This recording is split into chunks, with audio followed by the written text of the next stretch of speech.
What is up, guys? Welcome back to another episode of the PNWild podcast. You got the OG host here. I'm just stepping on Zach's toes for a second. I'm gonna do the intro for us, bringing us in. Welcome back to welcome back to the pod, gang. Zach is down in the South End studio with that newly added coyote pelt behind him. That's pretty sick. Like that. Good decor there, Zach. Thanks, man. Digging it, man. Digging it. And then we got one of the OGs of Old PNWild here, Mr. Jacobo Villasenor, or known as what was it? Washington High. What was it? Hmm? Wild Sky, Washington. That was it, right? That was the OG back That in was the the day. OG Yeah. OG. Yeah, Mr. Yeah. Mr. Jacob from PNWild from probably like 15 or no 16 to 17, and then you This parted is the ways. this is the original group minus Dan. This is the original group right here, and Yeah. over the past couple weeks, obviously Zach and I and Jacob and I and we've all stayed connected, just good friends over the past decade. Can you believe, Jacob? This is our decade year. It's crazy. That's pretty crazy, man. We've stayed close, pen pals, if you will. Jacob moved out of state for about 3 years, and now he's back in Colorado. So he went from Hawaii to Colorado, from Washington to Hawaii to Colorado, and that's where he's currently at right now. So obviously, naturally, he's split off from the group. But anyways, we stay connected, and Jacob is one of those book nerds, if you will, and loves to dive into data and data and whatever you want to call it. But yeah, You guys, can tell by the yeah, glasses. you can tell he's a nerd. But no, he's super geeky in that aspect, and we love him for it. But we wanted to chat about this Washington stuff and what's all going on behind this, and then obviously we want to talk about Jacob's new YouTube channel and what he's diving into. It's a little bit different from what we do here at PNWild, but it's pretty cool. He's got some cool opportunities to be a land manager and kind of try to harvest some giant bucks. So we'll dive into that and that kind of thing. But Jacob, welcome back to the show, buddy. You put a lot of pressure on the harvest giant bucks. That's not Hey, happening yet, but no. You're gonna um do it. You tell us every year, like you show us these pictures. You're like, guys, I'm gonna kill giants. Just wait, they're gonna be huge. So here we I go. actually haven't hunted this property at all. It's all my so little backstory. My I married my wife Samantha in 2021, and then we had our actual ceremony 22 because of COVID. But we had moved out to Hawaii in 2021. Her parents bought a couple hundred acres around COVID, kind of that time frame where everybody was kind of moving, looking for places to buy. The housing market was kind of crazy. They wanted some more land, so her dad's really successful, and they picked up some property in northeastern Washington, and then kind of from there it was like, oh, this property has a lot of potential. I was still really interested in, and still am really interested in, kind of public land, whitetail deer. I've kind of shifted that way, and for a number of years was doing the baiting, kind of John Gabriel style, trying to live up to his big buck killing, That's illegal up now. in Can't it do it. Yep. is exactly. So back in 2023, I took my mother-in-law. She was interested in hunting, and actually, it's 2021, the year I was kind of working for Jeff and the boys. We did some turkey hunting out on that property, Super and I sick. took her.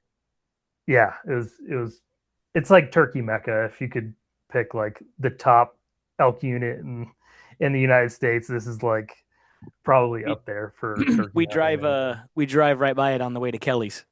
mm-hmm, Yeah, so it's right in that turkey mecca, like you said. It is definitely turkey mecca. there's at any given time probably like 50 to 150 turkeys on their property. So, but yeah, she shot a tom, and then a couple years down the road, she was like, "Well, I kind of want to hunt deer now and try that whole thing out." So I was like, "I mean, you guys got the property for it." I kind of thrown up cameras here and there for to kind of see, and it was kind of disappointing, to be honest. If you remember 2021, this is kind of the year where they were kind of really settling in. We had pretty bad EHD that year, Mm. and I don't know how bad it affected their property, but we kind of, um, I just like would throw out, at the time, throw out salt and cameras. And eventually, when I started kind of looking into the community scrape, mock scrape stuff that Troy Pottinger was kind of coming on the scene talking about. Um, I was kind of throwing in those ideas, just kind of surveying what deer were on the property. And we'd have like a random deer roll through, like a good buck roll through, and it'd be like, oh shit, but it'd be in the middle of the night, in an area that's really not that huntable on the property.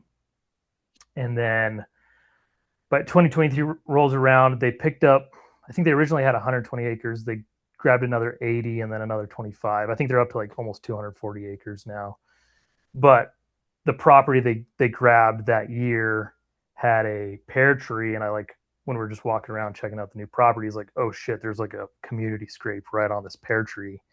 So I threw a camera on that, and right as like that pre-rut, kind of late October, early November that year, bucks started rolling through and just hammering the scrape. Is that also And that same tree that had like the 400-pound bear, just the roly poly thing?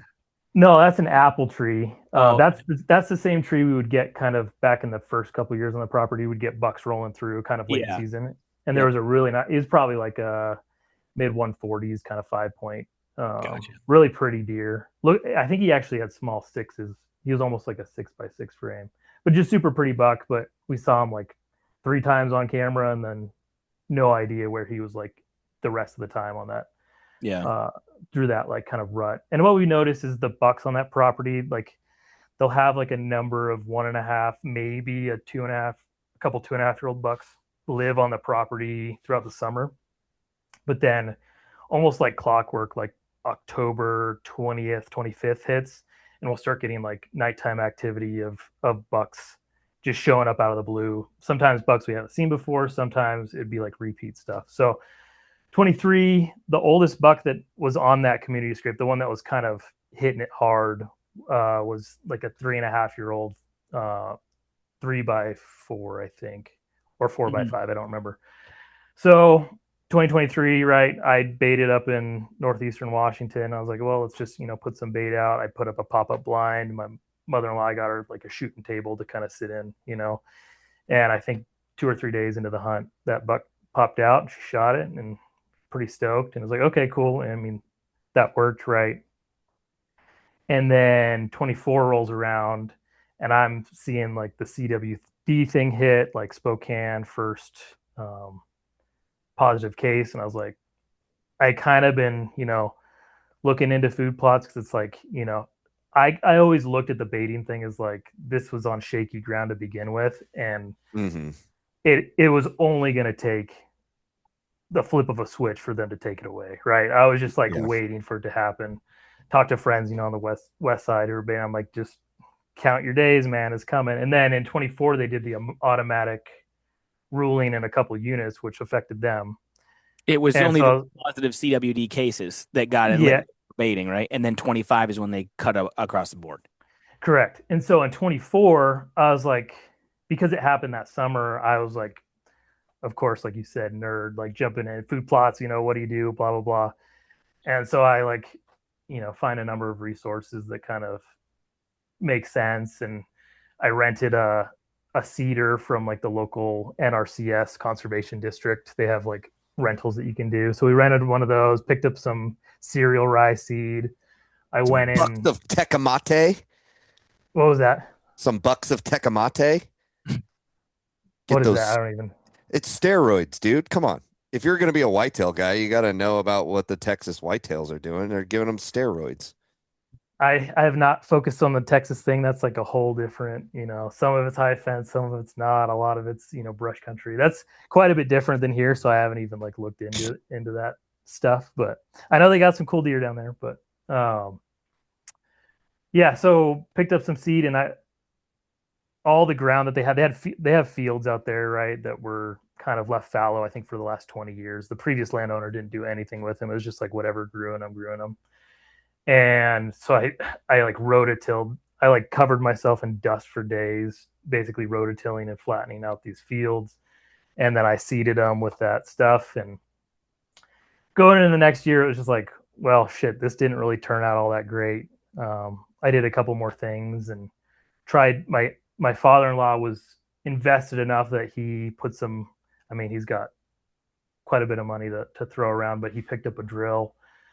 which is kind of a more complicated seeder. And then also what's called a crimper, so you can terminate certain crops. And by the time summer rolled around, I was in Hawaii, so I'd like fly back when I could, right, and try to throw a seed blend in the ground. And that summer we got like a super droughty June, and I tried to plant in June, and like 90% of the crop failed.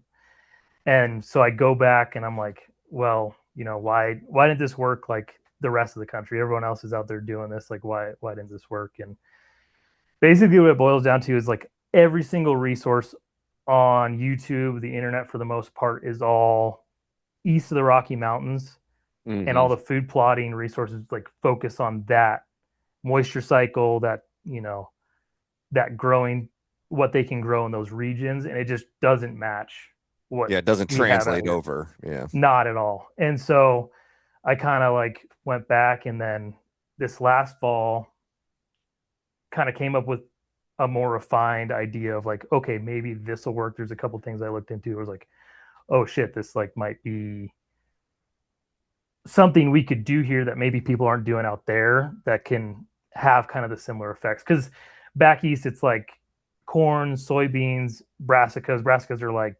kale, turnips, radishes, things like that. And we just can't, like all of that, like Iowa and the Midwest and most of the eastern states, they get a majority of their rain from like May through September. Which if you grew up, I didn't know that. Like growing up out west, it was like, oh, the summer's dry, right? Yeah, it's like their monsoon season kind of thing. Exactly. Almost. And it's even here in Colorado. Like last year in Hawaii, I was like, we bought a house out here, and I had like a little precip monitor or whatever, and it's like they got 7 inches of rain in May, in August, and it was like, even in Colorado on the Front Range, we get that influence of that kind of monsoon effect, right? We get those late afternoon thunderstorms. It's just starting up here right now, but just that fact in itself, like for someone who grew up out west and never really spent any time, I mean, I done a couple like military training stuff out east, but it never clicked that it was like, this is when it rains out here. Yeah. And then it makes sense, like, oh, every cornfield or, you know, whatever field you see when you're driving out through the Great Basin, unless it's wheat for the most part, it's all irrigated, right? And you can't grow corn, soybeans, whatever, in an unirrigated field in Washington State. We get like 2 to 3 inches of rain from June through September, right? Yeah, especially so up there. Yeah. Yeah, exactly. So I kind of went back to the drawing board and then planted a food plot. And actually in 2024, in 23, there was this 2.5-year-old buck that was like a super sweet young deer. He was like a 6x6 frame, but super spindly bases, small body, but like palmated, you know, had like super thick inside beam. So we named him Baby Moose. And I was like, we want to kill this deer when he gets older. This thing's going to be a stud. And then in 24, my mother-in-law wasn't hunting that year, and we didn't have any of the plots like really started. We had just kind of like thrown them out. Actually, I'm backwards. I think I jumped the gun a little bit. So 24. So maybe it wasn't 24 that I planted. I don't remember. Maybe it was 22 that she hunted, because there was a gap year where we didn't hunt for that deer. He was like the most mature deer on the property, but we didn't have anything that we could like hunt him over, right? And so I may be getting my timeline kind of messed up, but basically the next year he like blew up, not to like a super high scoring deer, but his frame was bigger, his body was bigger.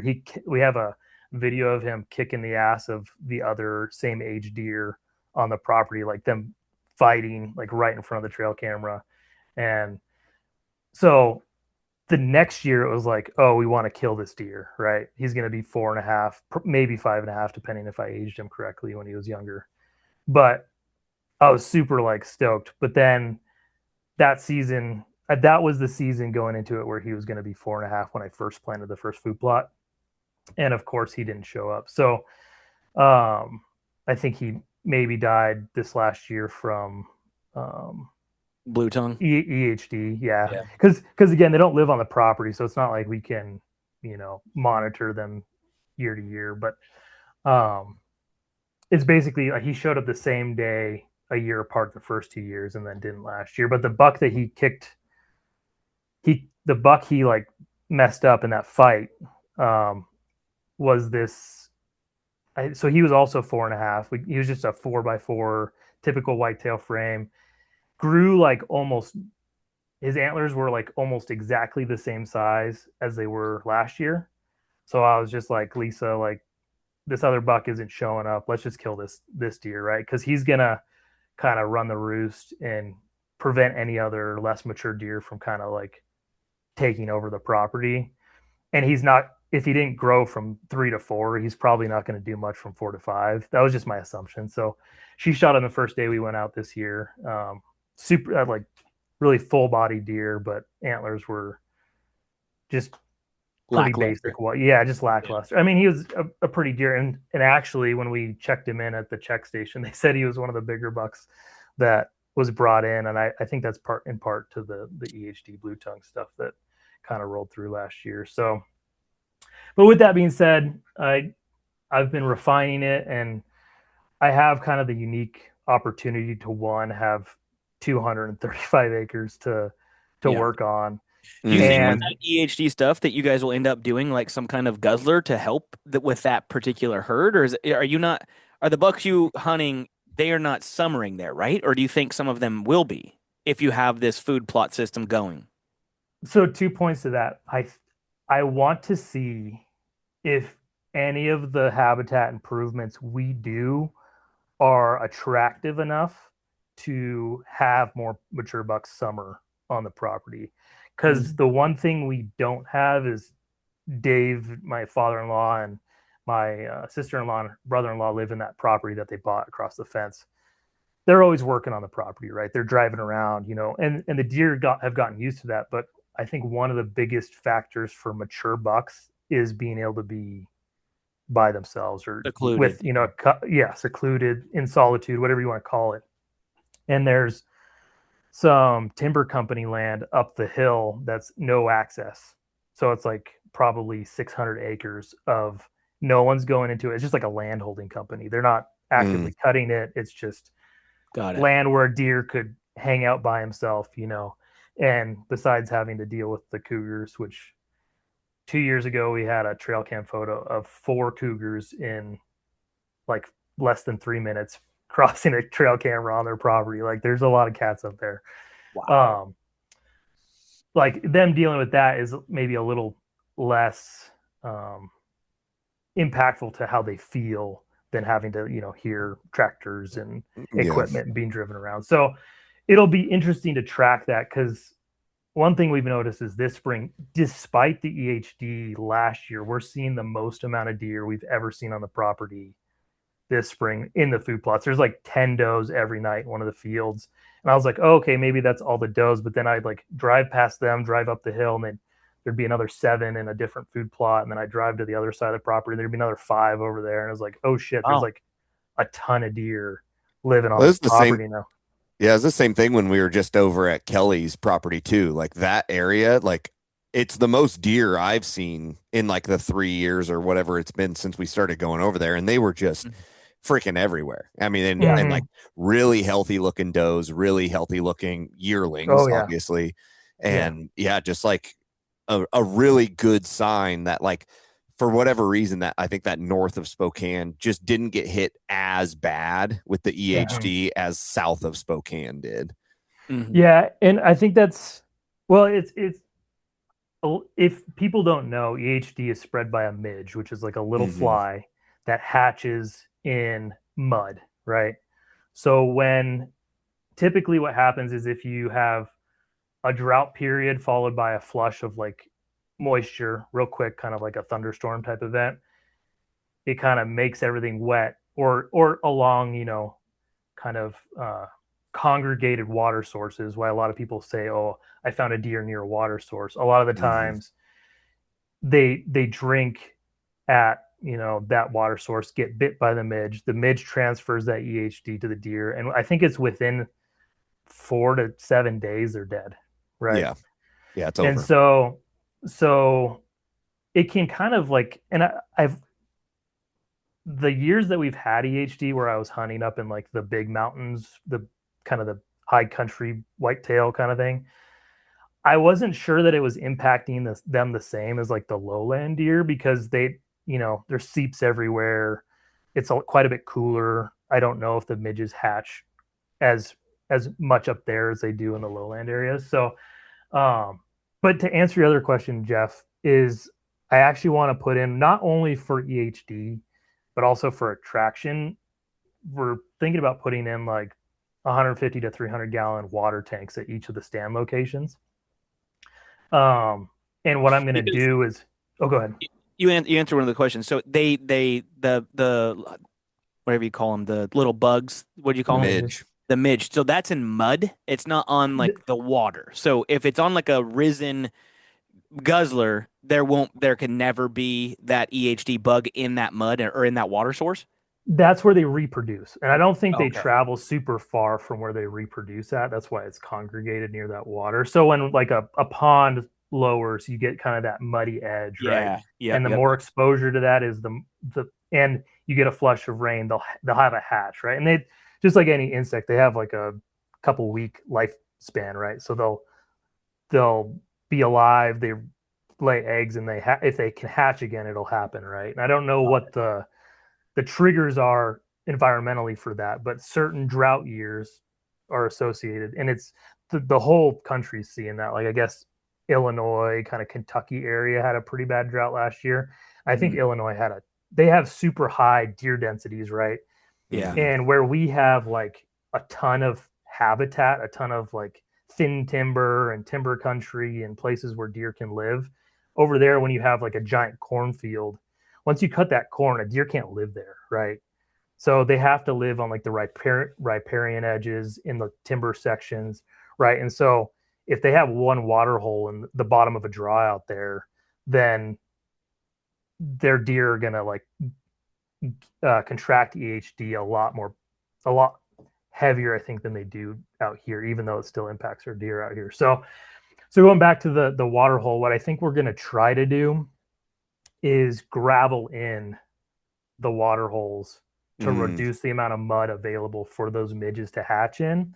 Smart. And then I don't know that there's any like data backing it up, but I've heard if you use like a neem oil, which is like a natural organic based pesticide, almost like you treat fruit or vegetable trees that have like pests with it, and it prevents them from like getting into the plant. It's basically like kind of the same effect as like what are those candles that you put out for mosquitoes? Citronella or whatever that is. Yeah, citronella. So the same effect, like if we sprayed around that water hole with that neem oil, you wouldn't have to like put it everywhere, but maybe just where that deer's drinking, you could reduce the amount of EHD that spreads on the property. These are all things I kind of want to test out. Like, and maybe we won't. We had a young buck and a doe that died kind of in that late August period on the property last year. And there's a pond that they have it would be the breeding source for that. Got it. And And that's what you don't want to happen on a private parcel like that, is to get hit with like EHD or the blue tongue, because that would just be catastrophic, I would imagine.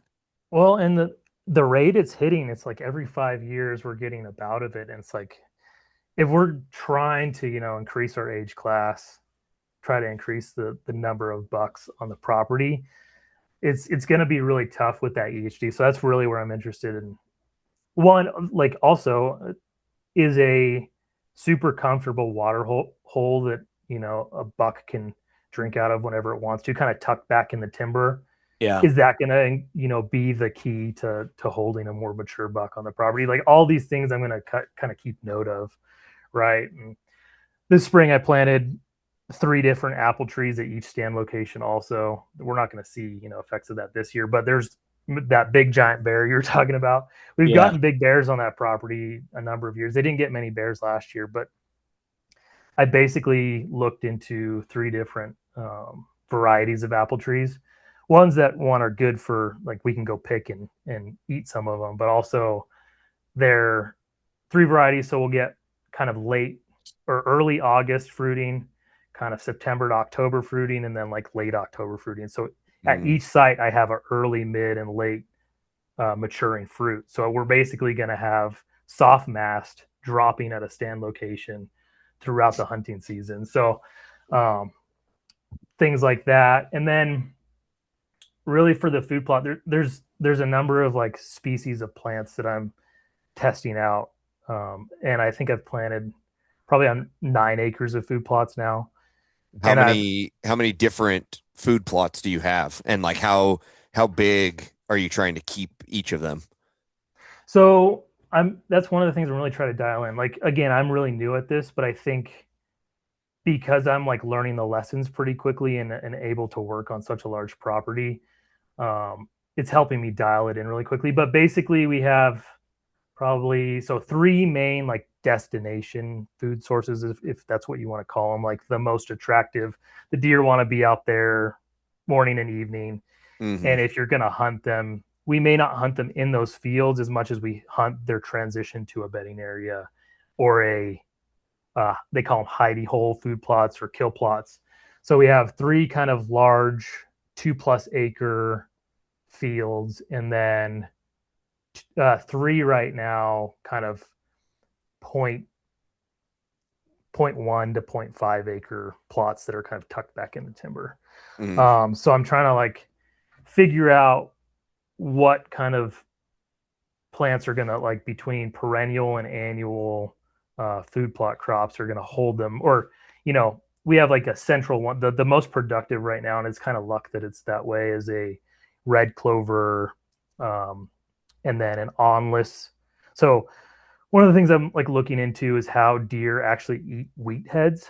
There was a really interesting study that the University of Tennessee did where they planted inter like each row was a bearded or beardless type of wheat. So when you think of a wheat head, it's the little hairs that grow on that grain head. And if there are those hairs, the deer typically don't eat them because it irritates their throat. So the varieties that don't have those hairs, because there's a number of them that trait has been bred out by wheat producers. When you plant that type, that grain is basically a carbohydrate with a similar feed value to corn, right? So you basically have standing corn when you have a standing wheat field that's an onless or beardless variety, is what they call them. So they did this study where they did bearded, beardless, bearded, beardless in a field, and the picture they took is like it looks like a baseball field where they mowed because the deer ate the wheat heads off of all the onless varieties but didn't touch the bearded varieties. Hmm. Really? So yeah, so that was like one of the first light bulb moments. It's like, well, we grow probably in our region some of the most amount of wheat in the United States. Yeah. So getting that seed is not going to be difficult. And, testing that out is going to be pretty straightforward for me. So I got quite a bit of that stuff in the ground last year, and I'll be able to kind of, one, see if it matures at a time that's kind of valuable to hunting. Like if we get like late summer and they start hammering it real hard and it's gone by September 1st, then it's like maybe I have to look into later maturing varieties. But just being able to like have them put that fat store on before hunting Hmm. season, that's probably valuable in itself. And wheat seed is really inexpensive. When like I was comparing the amount of seed to the amount I'd spend on bait, on alfalfa bales and cob and whatever else we'd throw out for the deer up there, it's like pretty much the same. The expense really comes on the equipment, like having a tractor, cultivation Yeah. equipment, a drill. That's where it's like, oh, okay, you're going to have to find some level of investment here. And then it's obviously not as easy as like walking out into the forest and dumping a bag of corn on the ground. Like that is the bare minimum level of investment to creating a huntable plot. And then as far as how they use the plots, like I haven't seen. I think a lot of people will see like late August and they'll see 5 bucks out in an alfalfa field, be like, oh shit, this is easy. In the middle of October, I'm just going to go out here and a buck's going to run through and Yeah. I'm going to blast So it. But how do go ahead. the game regs read for creating food plots strictly for deer? There's nothing against that. There's nothing. You can do you could do a 300-acre parcel of wheat and corn specifically to target deer, but it's not considered baiting because you're Correct. planting the crop that's renewable. It's I think it's just because That's of the naturally occurring. Yeah. well, it's not naturally occurring, but it's not congregating deer like they're concerned about with CWD, right? Got it. Okay. Yeah. Because if you compare it to like places in the Midwest, there's areas in like Wisconsin that have extremely high prevalence of CWD. They're seeing impacts of it, but they're not seeing catastrophic impacts. And their deer densities are sometimes like 60 to 120 deer per square mile, Mm, which is insanely higher than what we're dealing with in Washington State. yeah. Yeah. Right. We do not even approach that level of deer density. Most Midwest states are concerned about harvesting enough does, not, you know, Yeah. over harvesting does. Like some places are incentivizing so much doe harvest that like there's I don't know that many places are instituting it now because it didn't work very well, but they had systems where you had to shoot a number of does before you could get your buck tag. Yeah. Wow. Well, and then Yeah. like Seek One does like doe day where they like Yeah. get Yep. everyone together to go and only kill does Yeah. Yep. just because Yeah. it's there's so many of them out there. And they'll kill like 100 in a week. Yeah. Yeah. Yeah. It's They'll kill crazy. over So 100 in a day. yeah. You And know. if they're having CWD there where they're planting food plots and the deer are obviously utilizing the agricultural crop fields and whatnot, we're probably not going to have, this is a probably, I don't know for sure, probably not going to have the same prevalence of CWD in our deer Mm-hmm. with, any sort of food plot. But, I'm even of the, I don't know that the baiting thing was implemented the best way, in my opinion. I think there's a number of barriers where they could have rolled it out. Like people not baiting for blacktails was like on the west side of the Cascades, or even on the west Easily. side of the Columbia River, right? Those are pretty severe terrain features. And to kind of blanket it, I think was just a side effect of it being kind of on the chopping block, like I said, it was already.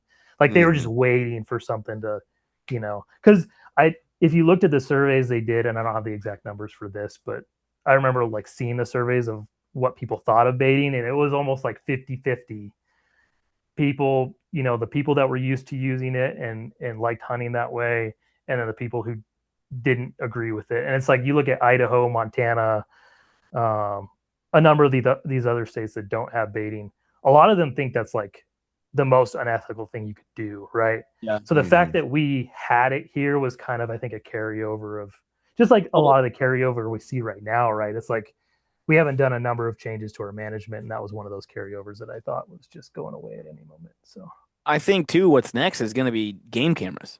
I Yeah, think that's the next. cell cams in particular. Yeah, especially the cell cams. And now that like Spy Point just came out with their satellite camera, you don't have to have cell phone service at all. Like now you can walk into the wilderness 25 miles in, hang a camera that's a solar camera on a satellite, and you can just be getting, 40 miles deep and never have to go check it. I mean, it's freaking awesome. And, Hell yeah, yeah. and like I think more or less effective than like let's just say the low country cameras, because that camera that's 40 miles into the wilderness, like okay, I can't go kill that buck that's on the camera right now, but if you if you pull get a if you're over there at Modern Deer Camp and you get a buck that just walks by a camera, there's actually, and it's a cell camera, you have a chance to go shoot that thing. Like, oh my gosh, we yeah, gotta get to yeah. spot B. There's a buck there now. When you drive up there and you run out the ridge and you're actually hot on his heels. But yeah, I don't know, man. I think those cell cameras are definitely. It's not gonna shock me when they pull those. If they pull those, I'm gonna Well, be, because I love them. They're yeah, really fun. I think they're awesome, and especially for the guys that do have very limited time and they get a couple scout trips a year and they can go hang cameras, and it's really fun, especially when we were allowed to do the salt and you can watch bucks grow throughout the summer, and you're like, oh my gosh, man, like look at this, the freaking Brutus is giant this year, whatever his name is, whatever you're gonna want to call him. This guy's awesome. And it's fun to watch those grow and Mhm. you feel more connected. And as hunting season approaches, it builds that suspense and hype. And if we just take those away, you're gonna get the guys that do get to scout once in June and once in July, and then that's all they get. So, I think as far as the salt goes in June and July, I don't really think that was bothering anybody. I don't think it was really, like you said, Jacob, the CW. That was a very weird, strange rollout that they did across the entire state. Like they could have handled that better. I think it's a, Mhm. and I'm not a biologist. I don't know if we're actually going to move the needle on the CWD or the blue tongue. I mean, it was strictly for CWD, right? That was the Yeah. Correct. disease it was trying to protect against. Yeah, I don't know Mhm. if they're going to move the needle on that. What are the studies in Montana and all that kind of stuff and where it's Well, one thing on the trail cams, have you guys watched that thermal drone, deer drone guy that's been putting up videos the past year or so? Mm-mm. yeah. Really fascinating. So he's like going in and like watching mature bucks for like the whole hunting season or the whole year basically, and like making note of the patterns. Like he'll go up and just fly and watch the deer every day during the rut or whatever, and kind of study movement patterns and stuff. And a lot of what people are finding with the effectiveness of a trail camera, especially without minerals, right, we can't put salt in front of them, Yeah. is he would have like he'd be have access to this property where the hunters have like a number of trail cameras. And he was kind of in a group chat, I think, in one of his most recent videos, where he's like, they're talking about, oh, this buck showed back up. He's here on the property, blah, blah, blah. He hasn't showed up in months, right? And they have like a number of like trail cameras is everywhere, right? It's their leased Mm-hmm. or whatever. And he had been watching that buck and it had never left the property for the whole time they had been like had their cameras out. And they got 2 photos of it in that period. And it never left the property. Yeah. So if that's how difficult it is to capture a whitetail deer on like a small 1 mile summer range going Yeah. into like hunting season, Yeah. how difficult is it going to be for public land like big mountain country? So like the direct effect. I know what you're talking about. Like you see the deer, on your property, you run out there, and I would just kind of, I don't want to be like, I'm the best person for doing this. But I like personally, one, I think it saves battery when you put your camera on one send a day. I think the signature the camera is giving off is probably less. I don't know if it like does something when it sends photos when it's connecting that the deer can sense. But I think if it's doing it, kind of at a low period time, one, you're saving battery. When I wake up, I look at all my pictures, and then I'm not tempted to go like when we're back at the property, oh, the deer was on this camera, therefore we're going to go hunt it here. Because I think it can kind of lead you astray, one, but also, I don't know, it just feels kind of dirty to me. Not like holding it against anyone else who does that, but there's ways to mitigate that perceived effect of unethical chase, right? Because that's kind of what you're talking about it bleeding into is Mm-hmm. like, Well, at and what point does it become yeah, and unethical? So or not even unethical. It's just the fairness. the Like fair chase, yeah, there the you go. fair Yeah. chase is going to be that's the line that we're toting. And me and Mm-hmm. Zach talked about this when Garmin came out with that automatic range finding sight that adjusts the pin. It's like, okay, how much like how close are we gonna get before and I think you were even in the group, Jacob, back in 10 years ago when that GPS, Wi-Fi, or Bluetooth arrow knock. Mm-hmm. That was that was Like Mm-hmm. controversial. that was super controversial. It's like now you're gonna have, and this is a very far fetched, but it's an idea. You plug a bull elk in the feeding station in the ass in January, knowing that hoping you're not gonna kill it, and then watch where he goes, and then now you have a GPS. Like I know that's shooting for the star, and that's like psychotic to even think about, but you're Mm-hmm. incentivizing these things. Like maybe not Mm-hmm. incentivizing it, but there are gonna be technology will be used in a manner that you were not hoping it was going to be used Yeah. if you start this kind of stuff. And the we're only getting crazier with the cell cameras where they were just like you had to have perfect service, and now that Spy Point's doing the satellite thing, you can put them anywhere, and now they're solar, you don't have to change the batteries, and it's like Yeah. holy cow, what are we going to be doing now? Like it's Well, what about thermal? Like yeah.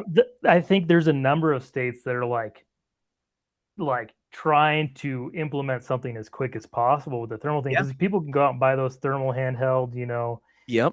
scan a hillside and then oh, there's a deer right there, there, and there, or go out at night, and like oh, there's this What many state was deer. that fish and wildlife officer just get accused of doing that? Oh, I have no idea. I'm not on social media much anymore, so it's I'll I think it was Idaho and Fish and Game cop caught so the cop was doing it the fish and wildlife officer. Yeah, or allegedly was doing it. I think it was convicted. Let's see. Oh, okay. I think it was just recently.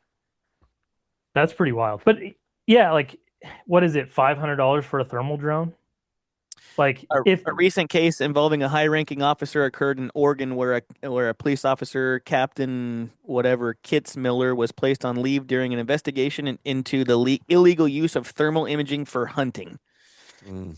So yeah, just recently. This was April of 2026. yeah. So I mean, there's always going to be these technologies that the state Exactly. agencies are going to have to And reel they're out there in. right now. And what's stopping people from during modern season grabbing one of those things and as soon as the sun goes down, you pop up and you're thermaling and that kind of thing. And I think And that's then you the go yeah. ahead, sorry. No, I think that's just the fair chase method or the fair chase conversation that we're having is I think and I love the game cameras. I'll say it again. I freaking love them. Zach and I have Mhm. we have like 10 out in a certain area for mule deer and all that kind of stuff and we love them. We love getting pictures. Like as soon as the fall is Mhm. approaching and we got deer hitting our cameras, we're stoked and they're sending the pictures. So I'm not against them. I could just see that when the conversation comes, I'm not going to be shocked when they say these cameras are gone. No more cell cameras. I Yeah. think that there's other states that have done this so far, but I think again, I always come to like what's the extreme, there's two extremes of like fully you do it 24/7, 365 or oh, it's gone forever and you can't do it at all. Like I think it's what is it, Utah or something like that. You have to pull Arizona. them. Yeah, you have to pull them like July 31st or That's right. whatever. Yep. I think that that's a pretty good like middle ground to be like, hey, you can use them for like the true scouting season. But once hunting seasons start, like especially those cell cameras need to get pulled down. I don't know if we'll get to do like a middle ground and see how that goes, but I think that would be a much more welcomed, I solution would here. I'd push back just a little bit because all of those southern states that have done that have limited water sources, right? And Oh, for what they were sure. dealing with was, 10, 15 cameras on one water hole. The animal has to drink water there, right? Yes. Yeah. And so if you know it's going to be there, it's like you can directly affect your outcome of success with that cell camera. Yeah. Here, again, without the baiting, without the minerals, I don't see it as being the push in past fair chase that we're seeing in other states, and I would defend it that way. I mean, like I would again, I'm with Jeff. I wouldn't be surprised if it gets put in the sights of certain managers in certain places, but Mm-hmm. at least where we hunt, big country, I just don't think it's the fair chase, pushing past that level of fair chase that we're talking about. So Yeah. um I pulled up some states just that have done some kind of regulation on them. Arizona is year-round ban for trail cameras for the purpose of taking and scouting wildlife, which is crazy. Nevada, similar mhm. to Arizona, has a total ban on trail cameras for all hunting purposes. Utah banned the use of trail cameras from December 31st to July 31st, or other way around, July 31st to December 31st.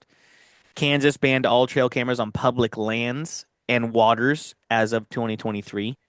Mhm. Iowa, it is illegal to leave a trail camera on public land overnight, and those are the only They things. have super limited public lands though. Those like the Yeah. Kansas and Iowa. So they were probably dealing with, outside pressure of public land hunters and, you know, Yeah. walking into a few square mile chunk of public and seeing, 15 trail cameras in one Yeah. location. Yeah. So, Mm-hmm. And I remember Jason Carter posted a picture. I think it was in Arizona or Nevada, but it was a desert mule deer, and he posted a picture of a fence post. And like Jacob said, there was like 15 or 30 game cameras on one fence post that was in the middle of a whatever you call it, a guzzler, aiming at a wall. mhm. And like Jacob said, these mule deer will travel from 5 to 10, 15 miles or whatever to hit the water hole because they have to drink. And then you got Big Hank on camera, and all 30 of those guys know where Big Hank is. And then you run out there and you get your if you're Doyle Moss, you get your guy on him and you try to get that guy killed. And so yeah, at that point, is it fair chase when that poor animal's just trying to freaking drink and Mhm. you got 30 hillbillies after you now? It's So pretty crazy how far those animals travel to. When I was filming Dan in Nevada on his elk hunt, yeah, we watched a herd drink at a water hole, and then we found them later in the day, like 4 miles as the crow flies away in a bedding location from that water. And every morning and every evening, it was like to the water, to the water. And this is like, there's only so many places to drink for them. So there it makes sense to me. yeah, Not to yeah. hammer As far as the the only topic too hard. only Western state, Utah is the only one that's jumped on it, and theirs is I don't think is that's pretty reasonable. July 31st to December 31st. So you can run them all May, June, and all of July. Your bulls are done growing by the end of July, so you know what you got. You're just not able to pattern them as the rut approaches and the hunting seasons approach. And I think that's where the data is like almost the most fun though, because Yeah. we've all experienced like a deer being in a certain location. And I think kind of what I want to talk about next is like really interesting. Like if a deer's using a certain habitat or an elk's using a certain habitat for their summer range, they may not be there as soon as they strip their velvet, right? We Exactly. see. Remember your 2016 bull tag? I Yep. think Phelps sent you photos of bulls like way up in the high country, and Zach then and I went and found like them. yeah, Yep. Hmm. and then like within a couple weeks they were in a Gone. Yep. completely different drainage, right? Yep. Yep. Miles away. So Yep. it would be a bummer, is all I'm saying, because then you can't get that like The data were feedback of Yeah. yeah. Yeah. You know their summer range, you know where they're hanging out when the velvet's on.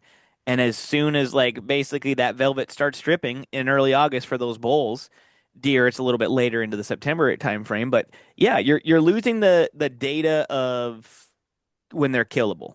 And Mm-hmm. and that to me is almost acceptable because it's that fair. Yes, Jacob, you're right. It's the fun data. We want to see where they're at. Mm-hmm. It's way more exciting when a deer hits when a deer hits your camera and it is season because you're like, oh shit, I could get over there. I can't wait for Friday. I'm gonna go try to kill this guy. Right? If it's Or it's the most frustrating moment of your life when you sat at the wrong stand. Yep. Yep. You're We've at all been there. dinner and you see, oh, oh, oh shit. I still remember that moment, Zach. But It that is. yeah. happened to I me was like, this it's year. So him. I tried hunting the big woods without bait this year. Like literally, 4,500 feet whitetails, middle of November with a bow. I I had I got a saddle, a tree saddle a number of years ago, but I hadn't like forced myself to use it. This year I was like, I'm gonna force myself to use a saddle because it's more. I could jump from stand to stand Hmm. or adjust as I needed, and just trying to work off scrapes. I had this really pretty. I sent you guys the buck. He was like he's anywhere from 6 to 8 based off of how many years we've had him on camera, and I think 2 years ago he was his biggest. He was probably a 160 plus whitetail, and this year I got him on a scrape, kind of moving down into this bedding area, and then I sat this edge of this bedding, kind of approaching it from different areas. Had a couple of young bucks like almost give me a shot, but I just was after that deer, and then I go home. I'm literally like back at Dave and Lisa's, and I get the cell cam photo, and he's like daylight right in front, like right under the tree stand I was sitting in, and it's like, man, how much harder can this get? Yeah. Um, so Yeah, and that like Zach said, that can be the frustrating part too. But that is hunting, and without those cell cameras, you'd never even know how close you got to killing them. And but so that is the fun part about the cameras is it is still very much fair chase, like you said. It's just kind of toting the line when these cell cameras are pinging you, and you can run over to your stand and jump in or shoot or whatever it might be. So mhm. yeah, we can move on from game cameras. I'm a fan of them. Yeah. So kind of actually back to that whitetail I was chasing. Well, one, I have a super good buddy who lives up there. He's a fish biologist, but he for the past few years I've been in Hawaii, he's been like my little minion of I'll send. I was like sending him packages of like trail cameras, and he would go set them out. And I mean, he hunts up there too, so he would, we'd kind of just scheme about, chasing different deer. And we've, after hunting that area since 2020, the years that we were baiting, I had like some pretty good opportunities at more mature bucks, just never kind of quite figured it out, or it was mostly like probably access and stand location stuff that I was working out in those years is why I didn't, kill a mature deer. But um, as we kind of, as the baiting went away, or we kind of read the writing on the wall, if you, as you may, um, we started looking, that habitat question, started coming up. Like, we'd have cameras in like super heavily timbered locations. We'd have cameras kind of on the edges of burns, clear cuts. And it was like super clear after 3 or 4 years of that all the big deer and the congregation of deer, at least in these kind of more migratory whitetail areas, was if there was early successional habitat, burn or clear cut or whatever, the deer were there. And it's like, oh, like, yeah, I can put, a pile of apples in the old growth, and a deer will, probably We'll use find that. it. Yeah. We'll find it between their bedding and, wherever they're feeding for the day. But once you go and find the edge habitat where, they, in the area we're in, they've done like awesome thinning where they like thinned everything except for Douglas fir, larch, and aspen. They've left those three species. In the aspen, within 2 years, there's like so much young aspen growth, which is like a super high value feed source. So we're just like, one, we have probably 4 to 7 deer that are 4+ years old, and some like really nice bucks. And so it's like, well, there's the correlation there. Like, all of the most mature, biggest antler deer we've ever found are like in this area. And it just kept kind of bringing me back, especially when talking about the food plot stuff. It's like, why are these deer here? And why are we getting them in like these different patterns of where, they're in certain areas at one time, they have that kind of like post summer pre-rut, downtime, but where they're, adjusting their food sources, and then obviously the rut where they're impossible to kill up there. Not really, but it feels that way. So what I did is I made you guys a lovely PowerPoint presentation, because I'm Ooh, gonna, let's see it. and I tried to connect this back to oh, the host isn't allowing sharing for this meeting. You gotta allow me to share. Okay, hold on. I'll let you do that while I talk through this. But the more I focused on like what the deer are eating, when I look at a map now, like when I get onto eScout, I'm looking for different stuff than I was in the past. Like, instead of looking for something that I could glass, or just the simple food bedding cover or food water cover kind of thing that people are talking about, it's like, where is this super palatable food source that they're going to be hammering when I'm hunting them, right? And how is that connecting to the data of what I'm getting on camera? Like, this year, I think I'm going to try to hunt the muzzleloader season, because we have a bachelor group of bucks that is daylighting on community scrapes in muzzleloader season, but they come out of, that summer period, and they're kind of in that transitional late September, early October. And I found this old cut burn. I don't even know really what it is, but like, we saw it on the map. We found a way to access it. And the access is actually super cool. But if I tell much more, it's going to maybe give something away for someone. So, but it's basically like a wild food plot. Like, there's super good food. There's, ceanothus and huckleberries and like all these forbs in this area where they have super tight cover. They have those big clear cuts I was talking about with all that aspen on one side, and then they have this little cut that's surrounded by timber on all sides that we can access really well.